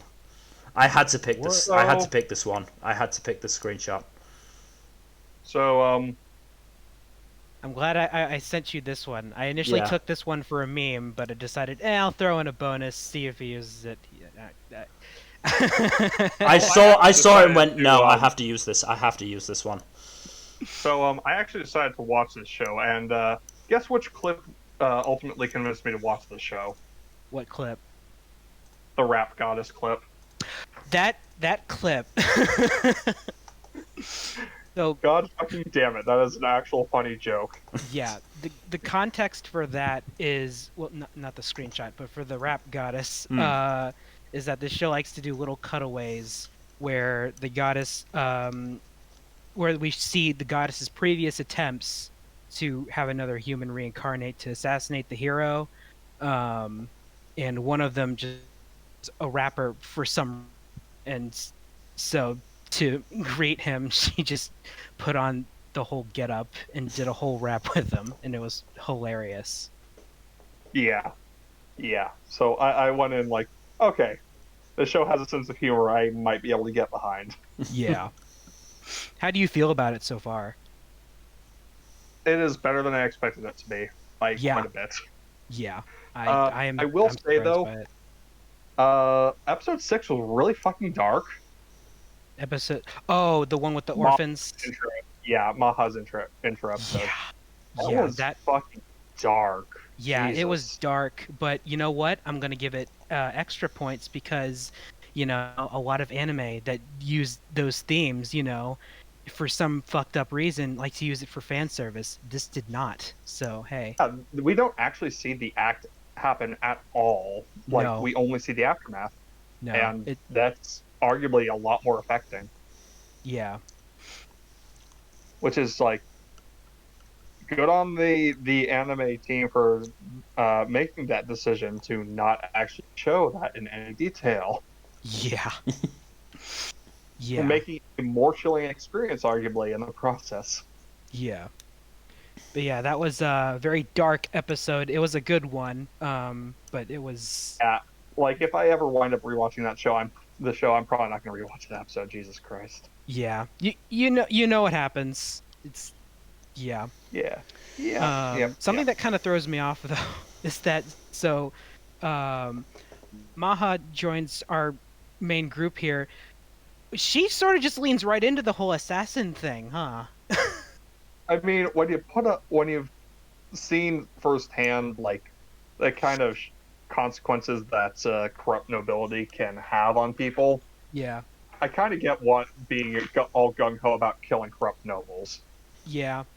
Still, I think part of it is also that they just cut off the part where Lou gives her the whole spiel. So, but... Yeah, they almost certainly adapted that out, unfortunately. Yeah. But it's fine. But yeah, as for this screenshot, the context for this is less incesty, but equally weird.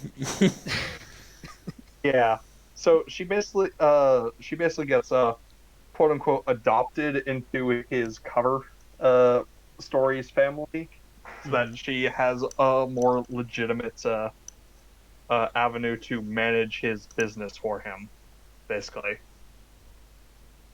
I also do like that in that episode we also see her friends working the store. I'm glad that they actually have a happy outcome. Yeah, I really like that they, too. They went through absolute hell and they deserve better. But yeah, this exact scene is at the end of I think episode 7, where where Lu's 13-year-old body is starting to go through those changes that we're all too familiar with, and he has a certain dream, and his the two women that live with him want to try to take advantage of that. Yeah, it doesn't help that they were all sharing a bed at the time. Yeah. Not sexual. Like, no, it's not meant to be sexual. A boy going through puberty, sleeping next to two attractive girls his age. Yeah, things are going to happen with his body. Also, he spent the day with the woman he is apparently in love with, so... Yeah. There's also that. But yeah, what throws me off about that scene the most is that they're 13. Yeah, that scene are 13 years old. And they're absolutely on board with a threesome. Mm-hmm. To be fair, yeah. I don't they have really the same standards that we do in our world, by any stretch. Yeah. Weird stuff like 14 that. 14 is considered the age of adulthood in that setting. Yeah. It's weird. It's weirdly young. It should be at least a few years older, but whatever. Yeah. That aside, weird stuff like that aside, show is still good. The biggest mark I have against it right now is its bad CG, because... oh yeah, the CG horse-drawn carriage every time just... That came right out of Berserk 2016. It's just, holy shit, that is so bad. It was so bad. Like, what the hell? It's so jarring. Like, you get some decent mid to high tier quality animation, and then just like very poor CG horses. Yeah. That was really, really weird. Something I really liked though is that Lu, since he's such a successful merchant, he is sort of given the opportunity by his father. Is like, hey, if you want out of the whole assassin thing, you can take it. You can make it as a merchant, live on your own, and be successful. You don't have to do what the family does. Of course, Lu doesn't really have a choice because of his deal with the goddess. Of course, staying with the family is also just advantages to him because he wants to marry Dia, and he wants to protect the people he's come to care about. So that was a nice moment. It is neat that this cold-hearted assassin is finally experiencing things that he didn't expect to experience, like love. Yeah, I love it. And we're just going to ignore the fact that he's an old man in that body, but you know. Yeah, it's weird. Yeah, it's sort of that unfortunate thing that comes with isekai like this, but what are you going to do? Yeah, at the same time, it's kind of like he feels like he was very emotionally stunted in his first life. Yeah, exactly. Also, it's so wholesome. I love him and Dia, so I'm very much on board for it. Yeah. It helps that Dia is a few years older than he currently is. Yeah. In his body. Yeah. I'm trying to think if there's anything else. This show's mostly just really good. That one torture scene is wow. Brutal. Yeah, was that a tooth or a fingernail that we saw hit the floor? I'm pretty sure it was a fingernail. Yeah, that was... Anything involving fingernails is just like, ugh. You know that one clip from SpongeBob? Yeah, that one. This was somehow less graphic than that. Mm-hmm. Still nauseating. Oh yeah. But in stuff involving dark shit like assassination, you kind of expect some torture to be involved as well. Yeah. And now Lu is actually going to go on his first assassin job, which makes me happy because I do like this show, but we haven't had much actual assassin stuff. So now we're getting assassin stuff. Let's see him bud date someone. Yes. But yeah, very fun show. It's I do surprise. also want to make a note of the fact that Maha and Tarte, I like that they get along really well, as opposed to just catfighting over Lug as they could have. Oh yeah, yeah. Like, I love you know, that they too. don't let. Along very well, and Tart seems to be very much supportive of how Maha feels about Lou. Yeah, it's nice that there's no petty jealousy between the two of them. Yeah. Like a lot of lesser isekais, like I'd say this is probably a B tier isekai. Mm-hmm. Like, but a lot of the C tier and lower ones would just have it devolve into jealous squabbling over Protag-kun, Mm-hmm. whereas this they seem perfectly happy to share him and also get along really well. Yeah, at the most, it's a friendly rivalry. At the worst, yeah. Yeah, They have a very amicable relationship, which is nice. yeah. I Any also just like them as characters. any closing thoughts for Assassin? This I show's am a pleasant surprise. I was gonna say I was pleasantly surprised by this. There Yeah. are some bits of like conspicuous shots I wasn't a fan of, like here and there, but other than that, like it's not as terrible of a show as I thought it'd be. Yeah. No, it's better than it had any right to be. Oh, by far, And- by far. Yeah, yeah. So But yeah, Okay, moving then on moving to on the to last. moving on to our final show, World Trigger Season 3, in which this is Mill's greatest love here. we've got to the scene got to a scene that I've been anticipating for a while now. The stuff with Chica. Yeah. Yeah. It's not much more for me to say. So we got to see the last bits of round 7 in which Azuma was a Chad. I love Azuma so much. He's so cool. Just fucking played Hyusei completely. Yeah.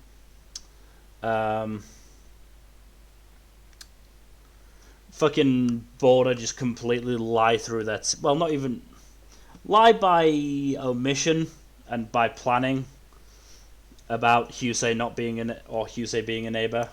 Like, I don't understand. He's Canadian. What's the big deal? Why can't people know he's Canadian? Oh god. And also the one shot with the one random cut with his showing Hughes with the pink shirt saying Yeah. I'm Canadian. What was that? I don't know. But once again, Azuma being Azuma there again. He is so good. Yeah. Then Osamu, Chika, Usami, and Konami meet up with Ninamiya Squad in a barbecue restaurant, which was good fun. Got to poke some fun at Tsuji's expense. Yeah. Also, they're probed for information. Yeah, because Inukai is Inukai. Yeah. I love him, but what a bastard. Oh no, he's a complete and utter bastard, but that's part of the reason I love him. Yeah. And just the fact that like when Konami tried to say, "Hey, Osamu might surprise you with a new trigger," and Inuka's like, "Yeah, I don't think that's gonna happen," and Osamu just thinks, "Yeah, he's got me pegged. He knows what I'm gonna do." It's fair. Yeah. And then the second half of the episode, Hyusei confronting Chika about whether she can shoot, and Chika maybe getting the resolve to do it. Yeah, Hughes sort of being an asshole there, but he's also like not wrong either. Her inability to shoot could put the whole team in danger. And it's not from like an absolute inability to do it. It's pretty much a conscious choice to an extent. Mm-hmm. Yeah. So I mean, we've got 4 episodes left in this season. Next episode I'm looking forward to. I don't think I'll be spoiling too much to say it's the reveal of Yuba Squad. And he is certainly an interesting figure. And then I think the next 3 episodes will surely be round 8 of the rank wars. So, I remember when I was first reading the whole Chica scene in the manga, one thing I just really wanted to see on page was I want to be able to shoot people. I'm sorry, but I did, because it'd be so funny out of context. Oh. Just seeing this little girl crying about wanting to shoot people. Yeah.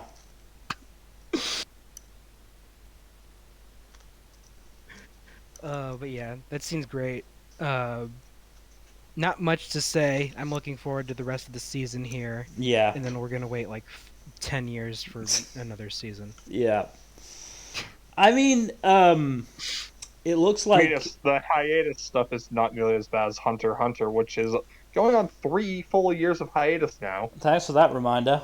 Oh my god! Why did you do that? Why'd you bring that up? I didn't ask for that. Yeah. I'm sorry. Also, I want to contribute to this discussion somehow. God damn it. By the looks of the official manga Twitter account, it looks like there's going to be another double chapter release at the start of December. So that's cool. Cool.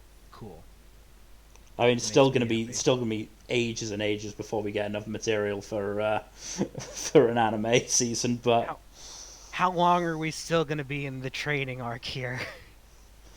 I don't know. It's not that I'm not enjoying it. I think it's pretty interesting, but also it's like this is a monthly manga. I know, and it he has the. Or he sometimes does, understandably, given his health issues, take a month off, which does not help. But, yeah, which is, I'm fine with that. Yeah. But it's the way he does his writing where he just goes into so much detail and articulation. Yeah. And it's like, on one hand, as a manga reader, I love this. I appreciate it. I love seeing shit like this in Hunter x Hunter and in One Piece. But then but with it being a monthly release, and with us seeing stuff that isn't particularly engaging, at least not on paper, it's a little hard to, go through. And if I remember correctly, I'm just going to check this. Let's see. Yeah, World Trigger chapters are not that, are not like extended like some monthly series are. Are they only like around 20 pages? Yeah, they're just the usual 20 pages, I think. Okay. That's slightly longer than weekly stuff, but 20 most monthlies are like 30 to 40 though, aren't they? Yeah, most monthly stuff is around 40. Yeah. Like Dragon Ball Super was like 45, I think. Yeah. I know like Soul Eater and Full Metal Alchemist and such had like 40 odd pages per chapter. Yeah. I think Attack on Titan did as well. Yeah. Mm-hmm. Bort was 41 pages. Yeah. Mm. Yeah. So that's another, unfortunate facet of Ashihara's health issues. Yeah. Which it's fine. Take your time. That's perfectly fine. I don't want anyone suffering for their art. Yeah. But at the same time, at the same time, it is sad to realize that we're probably not gonna get another anime season for a while. Yeah, not for a while, and even then, it's not going to be that engaging because again, this is just. I think now that we're starting to ramp up into the actual action of the arc, it's going to get more interesting. Oh yeah, thank goodness. But I mean, especially once they get into the what is it? Is it 2 days or 7 day long like training exercise? I think it's only 2 days. I don't remember though. Yeah, I don't remember. It's multiple days, which is going to put Osamu at a real disadvantage. Yeah. For now, they're just playing video games though and doing homework. Yeah, and fucking Mizukami's about to fucking solo Osamu's team. Yeah. But those are manga spoilers, so and I am still very tired. Yeah. So this is probably where we should end. Good Thank shit. you. Yeah. No, this season has been very good. This season has been very good. Yeah. I'll just do a quick recap of what we think the best some of the best OPs are of the season, because that was kind of a recurring bit during the stream. Yeah. Yeah. Takt, Sakugan, Komi, Ranking of Kings. 86. We didn't mention 86 in the stream. My Senpai is annoying. Demon Slayer. World's Finest Assassin actually has a really good OP It has too. a banger OP. That was the highest voted one on Crunchyroll's poll. Really? I would have thought Takt.Op.Destiny. Takt was either second or third. I actually really like World Trigger's OP as well. Yeah. World Triggers is pretty good. I love how they recap everything. Yeah, it's necessary. It's necessary. It is. Counting sequels, 86 is my favorite, followed closely by Demon Slayer. Not counting them, I'd say probably Takt-Op, Senpai is Annoying, and World's Finest Assassin. Yeah. I want to say my Senpai is Annoying is my favorite, but the 86 is the only one I've actually gone out of my way to watch several times. It's really fucking good. I mean, if we go by that criteria, my favorite is Visual Prison, because I have gone out of my way to watch that one a few times. That one gets stuck in my head. Yeah. Also, Ghost Games is really good too. Not so much visually, but this song is fantastic. This is just a really good season. Yeah. Like on the whole. Yeah. Well, if you wanna hear our eventual decisions on which OP is best, tune in on the 8th of January 2022 for our fall anime wrap up and awards. I don't think we'll be adding any new categories this time around. We'll check to see. If we didn't add it before, we'll have best animation on there, but I think we already. No, best animation is already on there. I'll just go through them now. Best protagonist, best antagonist, best boy, best girl, best ensemble, best ship, best OP, best ED, best animation, best fight, best sequel, and best anime. Mm-hmm. This is gonna be hard best new for anime, but all of those. Oh yeah, it's always hard, and I'm gonna have the additional difficulty of trying to figure out how to format it for 3 people. Mm-hmm. Two people, I managed to get it to work quite well. 3 people is gonna take some rejigging. Yeah, it's gonna be a long stream when we get to it. Yeah. But yes, that's to await in the new year. Yeah. If it lasts that long, we'll see. Upcoming streams, I don't think we have anything planned for tomorrow. Not at the moment. We'll see what we can rustle together. Tuesday, Fuzzy and I probably playing Control, maybe Hades, I don't know. Depends what we feel like, honestly. At some point we will probably start Mass Effect 2 as well. Thursday, continuing on Ace Attorney. God, it's such a ridiculous I thought Thursday game. was the video game 2021. Oh, is it? Yeah. Yes, it is. Okay. No, not continuing Ace Attorney.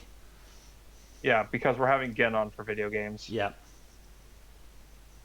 Then we'll do something on Saturday instead. Yep. And then we will figure it out. Sunday after, probably D&D. No D&D tomorrow, as we said, but probably on the 5th. Otherwise, as always, thank you for watching, and we'll see you next time. Good night. Bye-bye.